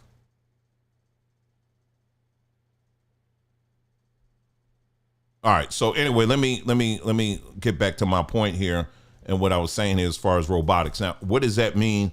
Now, that's just one aspect here because we're already been talking about AI. I know many of you have been hearing about this, but this technology, yes, it is doing that. One of the aspects of AI is to do things to replace human workers. That's really the goal. OpenAI just released another level of service that you have to, the fee of it is anywhere from $2,000 to $20,000 a month. And they said the technology on this one, they said it's pretty much like having another human next to you and working and doing everything you ask it to do. So what I'm saying is, I'm showing you these things because imagine this. You know how back in the day, you know, you would have the union workers and all of that, and we ain't gonna show up until you pay us this, and we ain't gonna do. That's over. We're the black union or whatever, and how dare you pay? That's over. That's over. That's phasing out. Go and look at the movie iRobot. Go back and look at the movie iRobot. Now, here's the thing. You think this is going to happen in the far future? Let me tell you something. What they're saying right now, we're in 2025. They are saying by 2027, this is going to be a regular thing in many manufacturing companies. By 2027. And by 2030 to 2032, they're going to start rolling it out into the homes. Okay? So we're here. We're in the zone right now. We're in the zone right now. Okay, this ain't, oh, it's going to happen in 20 and 30 years. And guess what? There's one company, they're already they're doing pre-sales right now for anybody who wants to buy one. It was like $1,000 down, but the robot itself is like, it was like 90,000 or something like that. I just saw it. So yeah, now, so, you know, unless you in the high end, you know, and you got money like that, you already can start having these bots in your home. There's another robot now. I'm showing you just how advanced these things are now. Let me see. Robot. And then, like I said, we're going to take a break. I told you we're going to be covering a lot in this broadcast, okay? And then, like I said, we'll chop it up as much as we can. But they're now, I don't see it, but earlier, but now they got robots now. They're starting to build muscles on these things. So if you saw the movie, if you've ever seen the show on Westworld and how they were built, well, they're building them just like that now. Literally just like what you saw on Westworld, literally like that. No, the ones that were black and white, not the ones that had the human face and all that. Well, they're doing that too, but I'm talking about the ones that were just like the humanoid looking ones that were black and white and they had muscles on them. They're doing that now. They actually are doing that right now. So what I'm saying is, as it pertains, taking what I just said and applying it to what we call black power today, you're being replaced. There is no black power on that. Now, does it mean that our culture is just trash and is going away and we're not going to have? No, of course not. We got to hold on to that. But when it comes to thinking that somehow we just going to have to one day come together and we're going to have to take down this, no, that's over. That's done. You're not going to be able to compete with this. You are not going to be able to compete with this type of technology that will run all day and run all night. You're not going to be able to compete with it. And when you have someone like see, people look at Elon Musk and like, oh, he's just goofy and they just got him up there, this silly guy from South Africa and all that. And no, that's not accidental. He's the face of this technology movement. And once the federal government gets up to speed technology in their technology, it's a whole wrap. There's not going to be any space for people who have the mindset of these individuals who sat back instead of staying on their square and saying, no, we got to be self-sufficient. We got to build our own infrastructures. There's not going to be any room for that. This new wave that's happening right now, you have to be an individual that is a builder. You're innovative. You think of ideas. You think of new ideas. You construct things. You know how to build systems. You know how to create stuff. You got to be that kind of person. Like this, it's a black guy here that I bookmarked here. His name is Jovan, and I followed him and I lost track of him, and I just rediscovered him on Twitter. But this individual here, he builds robots. It's a black dude. Really, really neat, very innovative dude. And he builds robots. He's using AI technology and all this. See, people like Jovan, they're going to make it because he's thinking ahead. I'm not saying everybody's got to be a robot builder, But I'm saying even taking like with the stuff I'm doing, like with these tools that I'm making, like the thing, what we call it, pharma guy and stuff like that. You got to be thinking along those lines. What can I build to make things better? That's how you have to think now.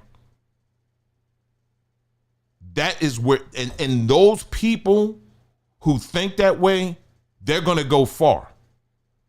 The people like the Crockett's and all of them, that all their greatest power and strength is screaming and hollering and holding up signs, they're not going anywhere. They're going to fade away. Now, let me mention this last point, and then, yes, we're going to take this break here. And this is something I was talking about earlier with someone. When you look at every people group, right? When you look at every people group got their people who are progressive and they move forward and they build things and they forward thinkers, the whole nine, innovators, all of that, right? This is every people group. It doesn't matter what color you are. Then you got the percentage of people in that people group who are goofy and just anything you put in their hand, they're going to tear it up. They're going to break it and destroy it and all that other stuff. You're going to have and people who are evil and got ill intent, right? You're going to have that percentage regardless if you're dealing with white people, regardless if you're dealing with black people, it doesn't matter. This is just across the board. Okay. You with me? Now, when we look at white people, see, the problem is that as black folks, we've been focused too much on white supremacy. And we see all white people as evil and wicked and demonic, and they got to be taken out and all this other stuff. But see, the truth of the matter is that not all white people fit into that mold. It can't be, because otherwise we wouldn't have the things that we have right now, houses and roads that are, that are operational and functional, cars, a lot of this stuff. White people ultimately are the ones that are behind the financing and the building of this stuff. Ultimately. Now, there's going to be some people say, well, the black man is the first one. I ain't talking about that, okay? We know that black people took part in inventing this stuff. I'm talking about the people who finance and distribute and build this stuff on a massive scale. That's what I'm talking about. So yes, you got, for the most part, white people who are behind that. Now, you also got white people who do have ill intent and are evil and do all kind of crazy stuff or whatever to hold certain people back and all that. That's true too. But see, when you look at the numbers, right, it kind of sort of evens itself out, because on one hand, you got people over here that are innovative and they're just about a functional society and all of that, right? But on the other hand, you got these other people here. But as long as this group is outnumbering this group, it works, right? Well, let's take a look at black folks. We have a much smaller number, and I'm talking here in America. We have a much smaller number. And the problem, at least what I've seen, is that there is an imbalance. There are black folks who are very interested, forward thinking, like this brother here, Jovan, and many, many others who do look forward, who do value and understand the value of having a good character and thinking in the future and thinking about how do we build things and how do we build infrastructures and all of that. You have black folks out there who are all about that all the time. You understand what I'm saying? You have that.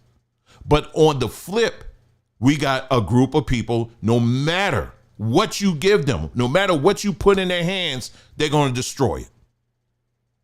And what I'm saying is, when it comes to us black folks, there is a clear imbalance. There's not enough value on this. Let me give you one last example. When we think about TikTok, for example, there was a lot of pushback on TikTok because people were saying TikTok, the platform, because they were saying TikTok is making our people dumber and y'all need to do something about it. Never mind that the people, you get mad at TikTok, you should be getting mad at the dumb people who are putting dumb things on there. So TikTok said, okay, all right, we'll do something. So what TikTok did is they said, we're going to create a separate section called STEM, like STEM, like what's that? Science, technology, math, engineering, whatever that means. Right. And so they created a whole separate section. So all you got to do is swipe over there, and all the people who are talking about science and technology and engineering and mathematics and all of that, if you go on that side, you're going to see mostly who? Asians and white people and maybe some other people. But then when you go, and you'll see some black people over there too. But the majority is that. Now, when you slide to the regular side, who are the people that you see dancing, having these long discussions, debates about scriptures and, you know, the Egyptians, were they black or were they white or did they have blue eyes, did they have no eyes and all of this, and fighting and gossiping and the Risa Tisas and all of this stuff. Who are the ones engaged in that? There's more value in that mess than when we get to science and technology, all the things that move a society forward, than that. So what I'm saying is the people who are invested in this are the ones that are going to move forward. That is the culture. That is going to be the new cultures that are going to move forward. And it's not going to matter if you're black, white, or whatever. People who are locked in and engaged and understand that, they're going to move forward. So you're not going to be able to think like, okay, well, we're going to round up all these black people together and one day the trumpet going to sound and somehow we all going to just click in and we all going to start working together. No, that ain't how it's going to go down. It's not going to go down that way. So if you're waiting for a trumpet, if you're waiting for a hand clap, if you're waiting for a ham bone or something like that from the heavens, I'm sorry, it ain't going to happen. The new culture that's emerging right now is a technological one, for better or worse. It is. It's just what it is.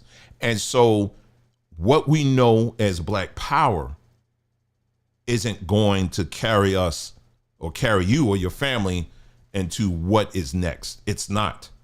You can still maintain and hold on to your blackness and the culture and who makes you, how you became who you are. That's what I'm saying, that you still hold on to that. But that alone isn't going to be a key to any kind of success, because what we're seeing right now is the failure of that ideology. That's why you got preachers. That's why all they can bring out now is the Roland Martins of the world. I mean, these preachers of the world that's coming out. We're going to do something and we're not going to shop at Target no more. You think that's moving anything? It's not doing anything. It doesn't work. It doesn't. It doesn't work. All right. So anyway, so what we'll do, let's take a break because we've been on here for a minute. I told you we're going to be rolling tonight. Let me see.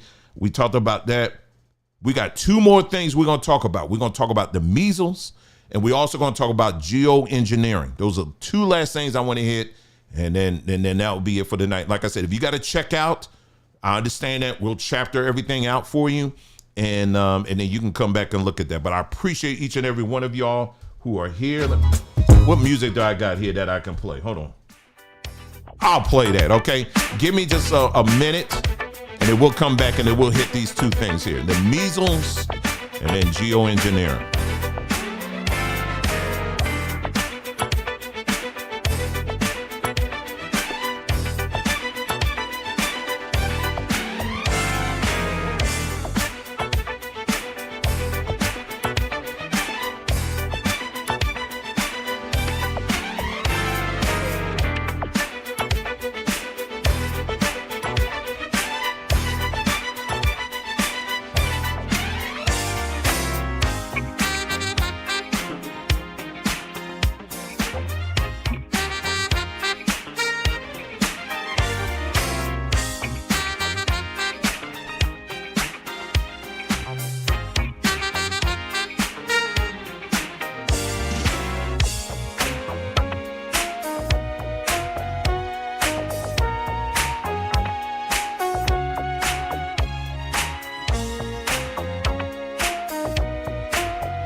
All right, we're back. We're gonna go on and keep it moving, y'all. We're gonna keep it cooking here.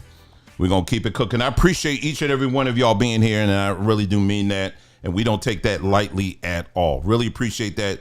I see people, doing the YouTube donation thing or whatever. I appreciate that. We're going to be here with or without it, but I do appreciate that very much. And, you know, so I just wanted to mention that to you and give you a shout out for that. Really appreciate that. Let's move on here. We're going to talk about the measles. Now, many of you have been hearing about, oh, Lord, the measles are coming. They're coming to take us. You know, again, we know the song and dance and routine on that, okay?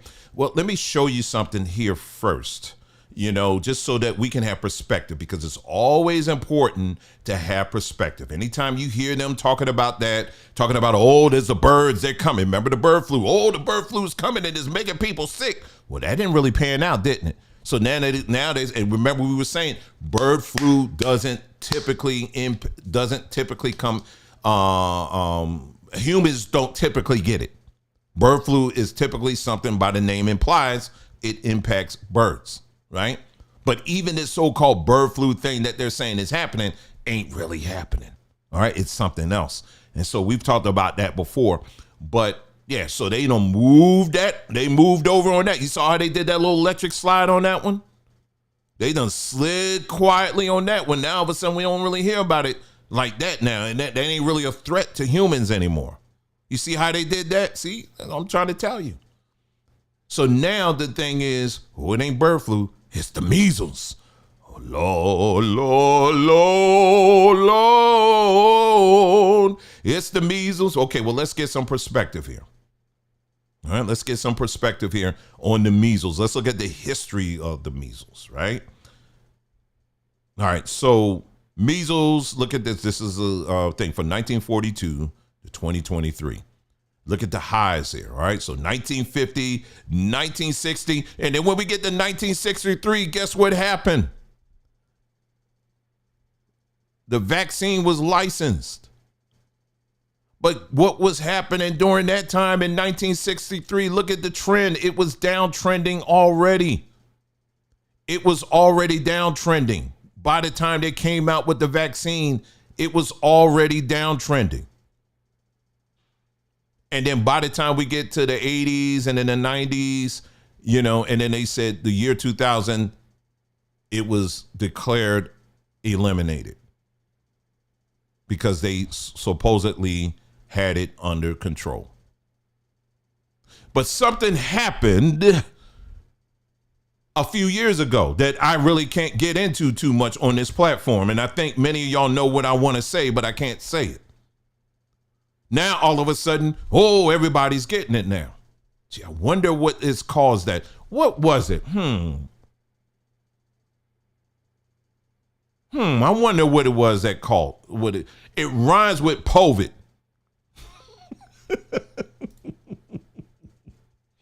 It rhymes with Jovid. But something happened. Something happened. And yeah, now all of a sudden they're saying this is an issue. So now, thankfully, you guys are here, because what we're going to do, because we're going to be educated on this platform. All y'all that's watching right now, this is what we're going to do. This is why we have to start thinking forward. What all that I was just saying in the last segment, now let's put it into application. Because see, you can listen to the Crockett's, you can listen to all them, oh Lord, the sky's falling. And then you can listen to the people out here, the Hebrews that are saying, oh Lord, see, judgment is coming, he's coming. That's what it's doing. We're going to put all that to the rest. Now, let's find a solution, shall we? So, where can we go to find a solution to this? Where can we find out what can we do to protect ourselves? Oh, what?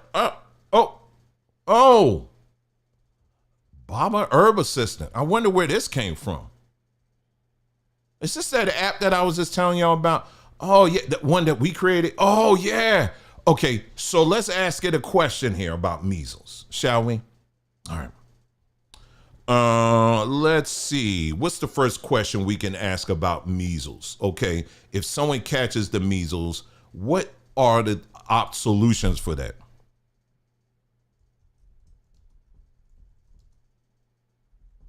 Catches the measles.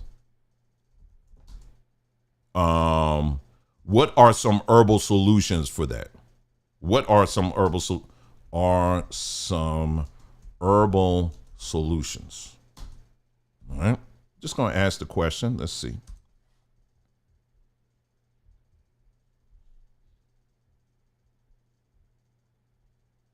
Let's see. So it's searching the knowledge. Here we go. Now, this is a very interesting thing that it says here. It says measles is a viral infection that primarily affects children, but traditional African and Caribbean herbal medicine offers several remedies. This is how we fixed it, because we wanted this to focus on African and Caribbean herbs. That's what we want to focus on. We want to focus on other herbs too, but we want the Caribbean and we want the African herbs. We want that. And then, I'm not going to go through all that, but here we go. Herbal medicines offer several remedies to alleviate symptoms and support the immune system. Here are some effective herbal treatments. And here are some examples here. Neem, bitter leaf, baobab, hibiscus, xylopia. Caribbean herbal remedies for measles, guava leaves, papaya leaf, jumbi tobacco, ginger, lemongrass, hydration. It's telling you drink plenty of water, coconut water, herbal teas, whatever, rest in sunlight, tropical relief, apply aloe vera gel or neem leaves, paste to rashes and soothe itching. And of course, like we told this thing to say, to always remind people, consult a healthcare provider, especially if it's a child. Okay. You want to, hear what the professionals say, and then you make a choice. You are given tools right here in front of you in 4D on options that you have. And then it asks you, would you like a specific herbal tea recipe or a full recovery plan? Yeah, I want a full recovery plan for a child. How about that? Yes. So let's say that. Yes. I want a full recovery plan for a child. Boom. Let's see what it's going to say. This plan will help soothe symptoms, boost immunity, and promote a quick recovery using traditional African and Caribbean herbal medicines. The key goals of this plan is to reduce fever, soothe cough and throat irritation, strengthen the immune system, revive skin irritation and rashes, and prevent dehydration. And it's giving you a whole breakdown of all the things you need to do for a child, because that's what we asked it. Telling you breakfast, lunch, and dinner, a whole breakdown. Do you understand all of this foolishness, all of this BS that we're talking about right now? What's going on? Oh Lord, they getting the VA hospital. They firing all the people. Well, how they gonna get well? We just came up with a solution for a lot of these people. We ain't got to depend on that system like that anymore. In real time, just like that, we're able to address this stuff. So now when you hear about these things, when they try to scare folks, we've already talked about, I think in the last broadcast, I talked about how they're trying to scare people. And they talked about how, we got someone right now that they got the measles and they were just trying to bring all this stuff out. Come to find out, the pictures that they was using of a child that supposedly had the measles. Well, this child had the measles. It was back a few years ago. And the media took that picture and they basically repurposed it for 2025, the same picture. And the only reason why they got caught is because the parent of that child caught it. They was like, wait a minute, why are you reusing the picture of my child? That was a few years ago. So you don't have to be stupid and dumb anymore. You don't have to be, well, Lord, I don't know what we're going to do. Do we have to go to all this other stuff? Again, legal purposes and all that, and just out of sheer caution, you want to make sure people understand, hey, listen, go see a doctor and all that stuff. But what I'm saying is you don't have to be reliant on that solely anymore. That's the point. All right. And then like I just showed you, when you look at the history of this, when you're talking about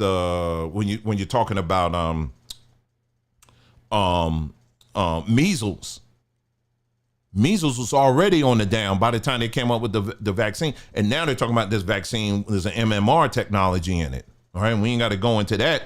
And people who have taken it, unfortunately, the results are concerning. Let's just put it that way. The results are concerning. So you have the tools right now. And this is how, what I'm saying is, like, the little things I'm doing right now, this little stuff I'm coming up with right now for y'all, you know, listen, I'm no expert at this stuff. I'm not. You know, I have a tech background, but there's a lot of people out here that's smarter than me that could take this stuff even further.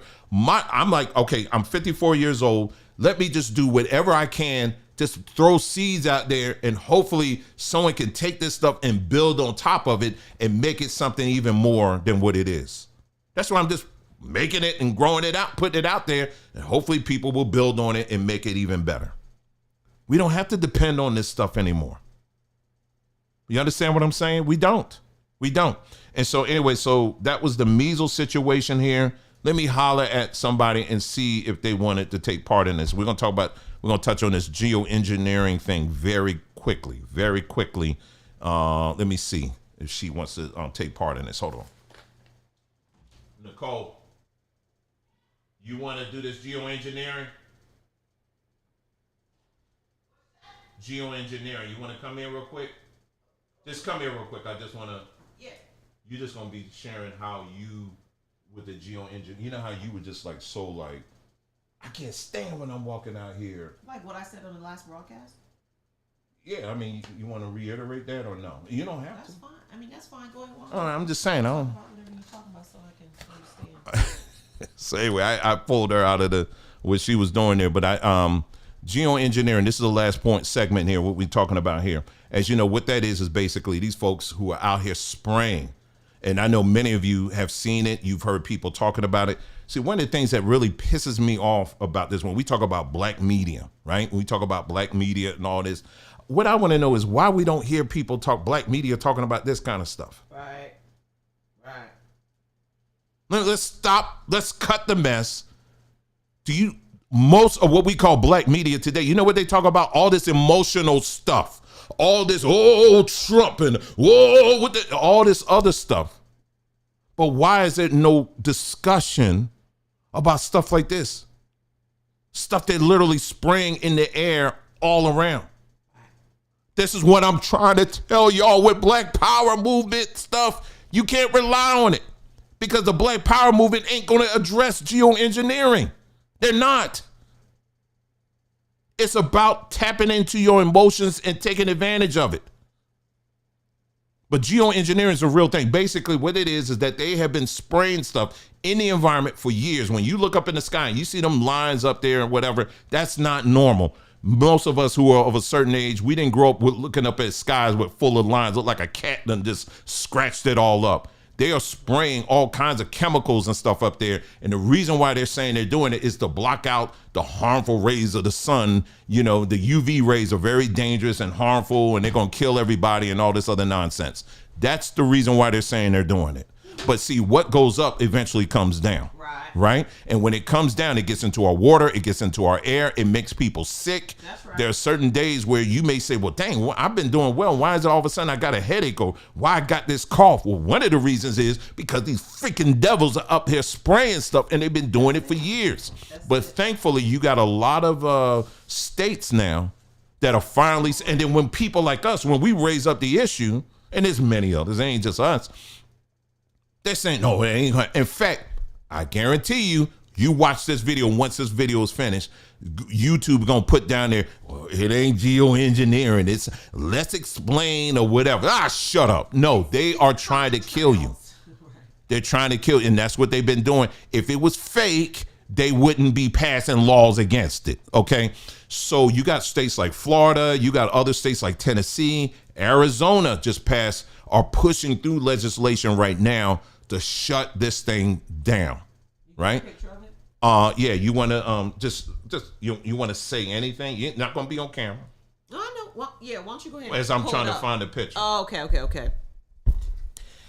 Yeah. So, Dwayne, hey family, Dwayne showed me last night that I believe Arizona, it just passed through the Senate.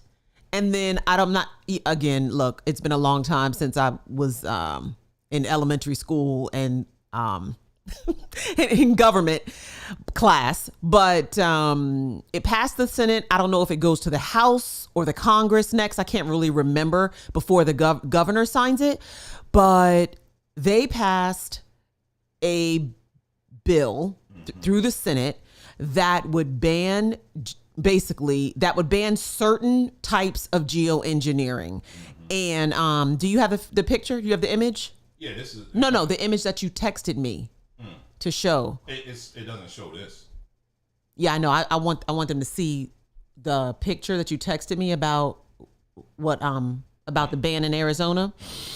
But put it like this: if this passes all the way through in Arizona and they stop spraying our skies, this is what I said in the last broadcast. I mean, it'll be tremendous. It'll be tremendous. So I'm very, very excited about it. Again, who would not be excited about not being poisoned? So, okay. All right. He's about to put it on the screen. So, and I think a lot of other states are catching wind of this and hopefully will follow suit. All right. So you see, it says great news. Arizona Senate passed, and it gives the bill number, banning geoengineering. Thank you, AZ, Republican Senate members, blah, blah, blah. And then, Dwayne, can you scroll down to the first pinned comment underneath that? This legislation would prohibit a specific type of geoengineering, solar radiation management, all right, by stratospheric aerosol injection. Not a ban on all of geoengineering. But and then SRM, all right, solar radiation management is one of the most controversial, which some might say catastrophic consequences. These are the lines that we see in the sky that dim the sun and poison everything on Earth with nanoparticle reflective metals such as aluminum, barium, and strontium. And so listen, if this gets a majority of those lines out of the sky, over our crops, over our trees, over our water sources, hey, it's a happy day for me, man. It's a happy day. So, we'll see how this goes through in Arizona, what impact it has on neighboring states. And look, if you're in a state that hasn't passed it or isn't talking about it, I sure would write in. Yeah. For sure. So make sure, just do a search for your state and find out if your state is talking about it. If you're in a state that's talking about it, get a hold of your local, representative or whatever, and let them know, hey, listen, yeah, I'm very interested in this, and tell these demons to start flying this stuff in the sky. And I keep having this vision of literally seeing all of that smoke, that stuff they're spraying, it just getting all compacted, and then they just go to somebody, whoever the pilots, and just spraying it all in their house. You want it, you take it. You know what I'm saying? Yeah. So this is a very, very, very, very important because it impacts a lot of stuff.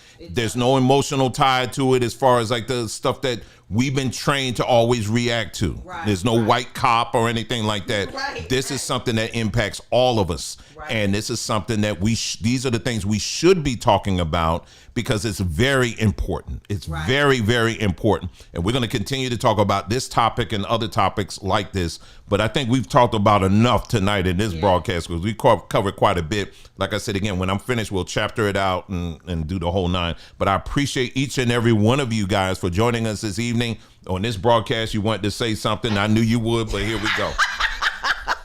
I'm not on camera, y'all, tonight because I look crazy. But this is the last thing, very last thing before y'all go to bed.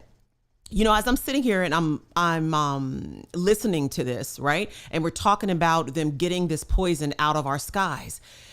And see, but you'll have people, you guys know I'm not political. I couldn't care less, right? I'm not political. But you'll have people that will,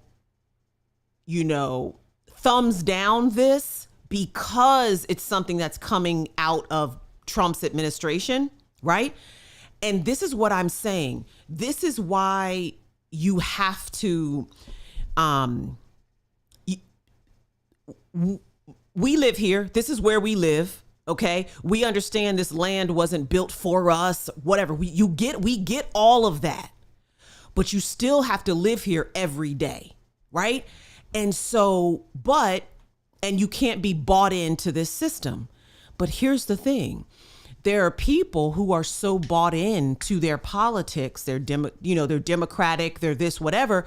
They're bought in so much that they would down arrow or downplay or downvote or whatever, something like this, simply because of the source it's coming from. Do you understand what I'm saying? And so what we're living in right now is you really have to be disciplined in your mind. Because even though you clap for things like this that are positive, right? That are positive for our health, positive for our families, positive for our children, getting cleaner air, cleaner water, cleaner food, whatever they're going to hit next, be it GMOs or whatever RFK is going to hit next. Because on the surface, to other black people, you will look like, oh, so you're a Republican. Oh, you a sellout. Oh, you a MAGA. Where's your MAGA hat? Oh, so you down with, you see what I'm saying? You see, no, I'm not tied to you. I'm not tied to your opinion. I'm not a prisoner to politics. What I want is for the earth not to be poisoned, and me along with it.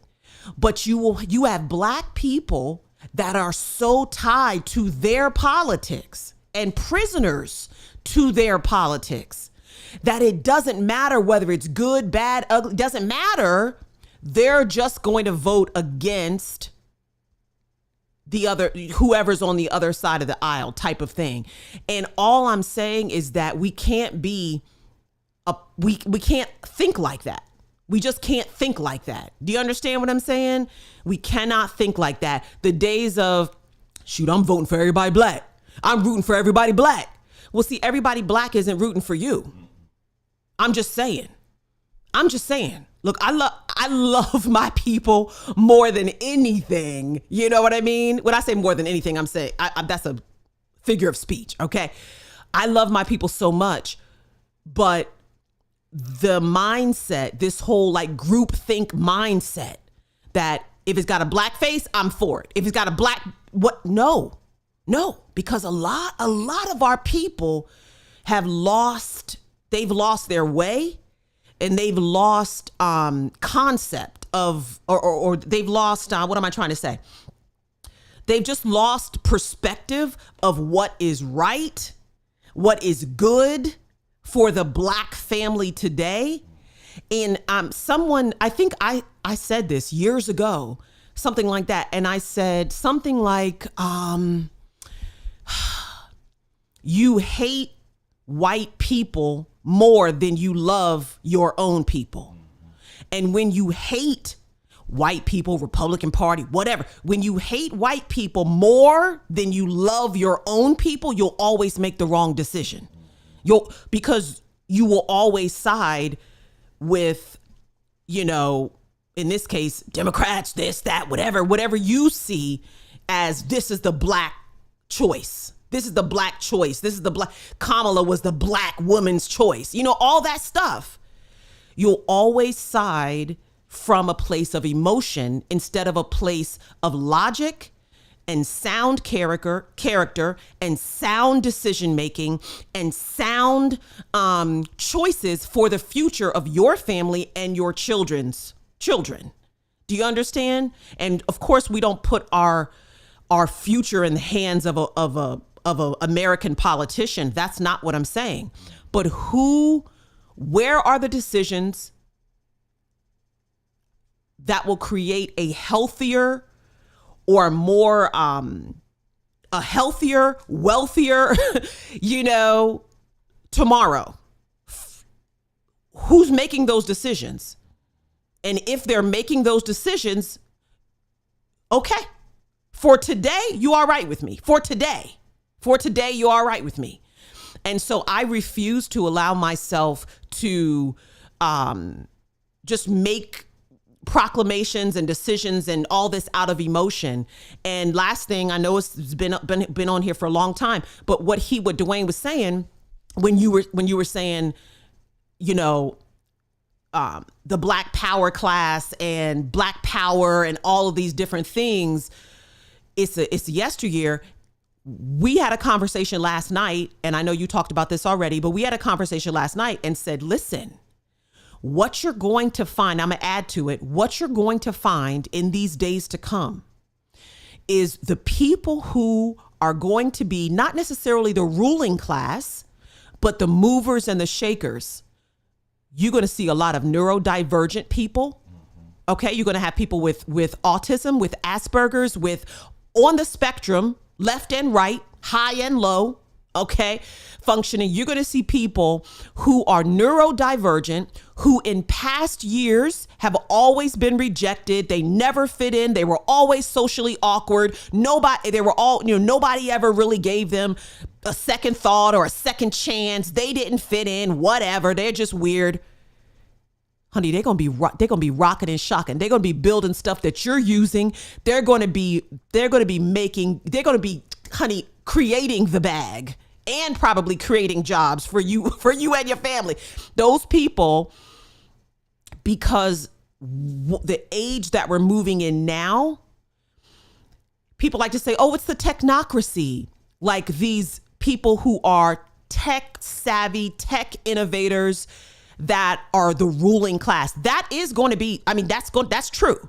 But there is an opportunity. There's a window of opportunity for people. You don't even have to be technically inclined, but it's a moment in time for your creativity to come forward in the earth. So if whatever it is that you create, you sew things, you make soaps, you are a carpenter, you do art, whatever it is that flows out of you, the things that you build, a service that you do, you may not even be business savvy or tech savvy, but with these AI tools, good or bad, love them or hate them, it will and is and has made millionaires and billionaires. And it creates an opportunity for people who have been discarded and people who have just been ignored, but who are brilliant and are creative. It creates an opportunity for them to bring their ideas forth, let AI build it and get it out to the masses. And I'm telling you, you want to talk about a level playing field? That's why gone are the days of all of the different things that Black people, our people used to say, oh, the white man's holding me down, or the so-and-so and so-and-so and so, or the so-and-so and so, I was discriminated against at this job, or I was so-and-so. Did those things happen? Absolutely. Yes, they have. And I have experienced it. Okay. So we have all experienced that. That is true. But what I'm saying is those mantras, they're not going to hold any water going forward. Why? Because tech is the great leveler. Technology is the great leveler. So anytime you can build a website and you don't know how to build a website, but AI built it for you, anytime you can market your idea, your goods, your whatever I don't care if you bake cookies. Okay. Look at Crumble, Crumble cookies. Okay.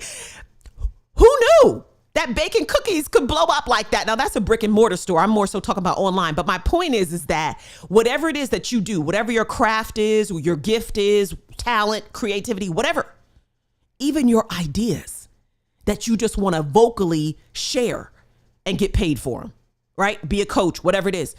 Technology is the great leveler right now. So basically, the bottom line is that the people who continue to say, we're going to fight, we're going to march, we're going to this, we're going to picket, it's old. That's old. That's over. That's done. That doesn't have any power and it doesn't work and nobody cares. I'm sorry. That sounds bad, right? And disrespectful, but nobody cares. The ones who are going to be movers and shakers, that are going to be financially independent and stable, the ones that are going to weather all of this job transition and job loss and automation replacing jobs, are the ones that take a chance, and allow their creativity to be seen by the world by using some type of technology, and it's probably going to be AI powered. And I'm telling you, that is the great leveler. And so if we, the faster we realize that and come forth in our own individuality and share that thing, and you can be unapologetically black. Nobody's saying nobody's saying hide your blackness. What?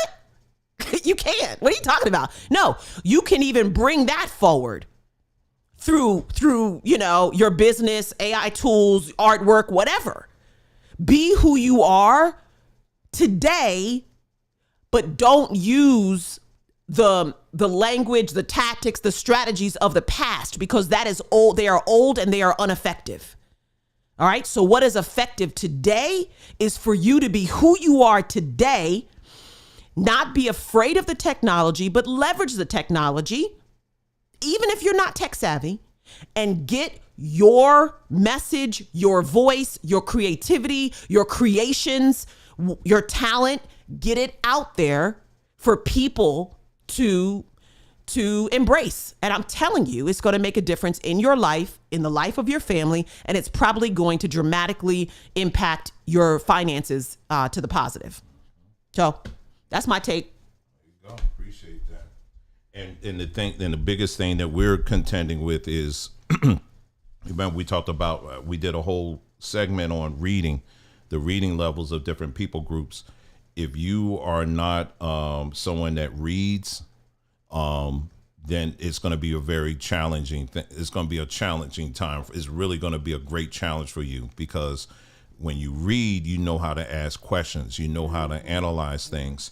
And unfortunately, there's a significant number within our demographic who don't do that. They don't read. And so that has nothing to do with the system or anything like that. That's just personal choice. So train your children to be readers. If you are not a reader, you need to start reading. That needs to be a daily part. Be curious, because it helps your curiosity and everything else. So anyway, that's it. We have been on here for a good minute, y'all. So I'll make sure I'll just chapter everything out for y'all by the end of the evening. Okay. Well, thank you again for tuning in. It's been great. Really appreciate each and every one of y'all. And we will see you again next time.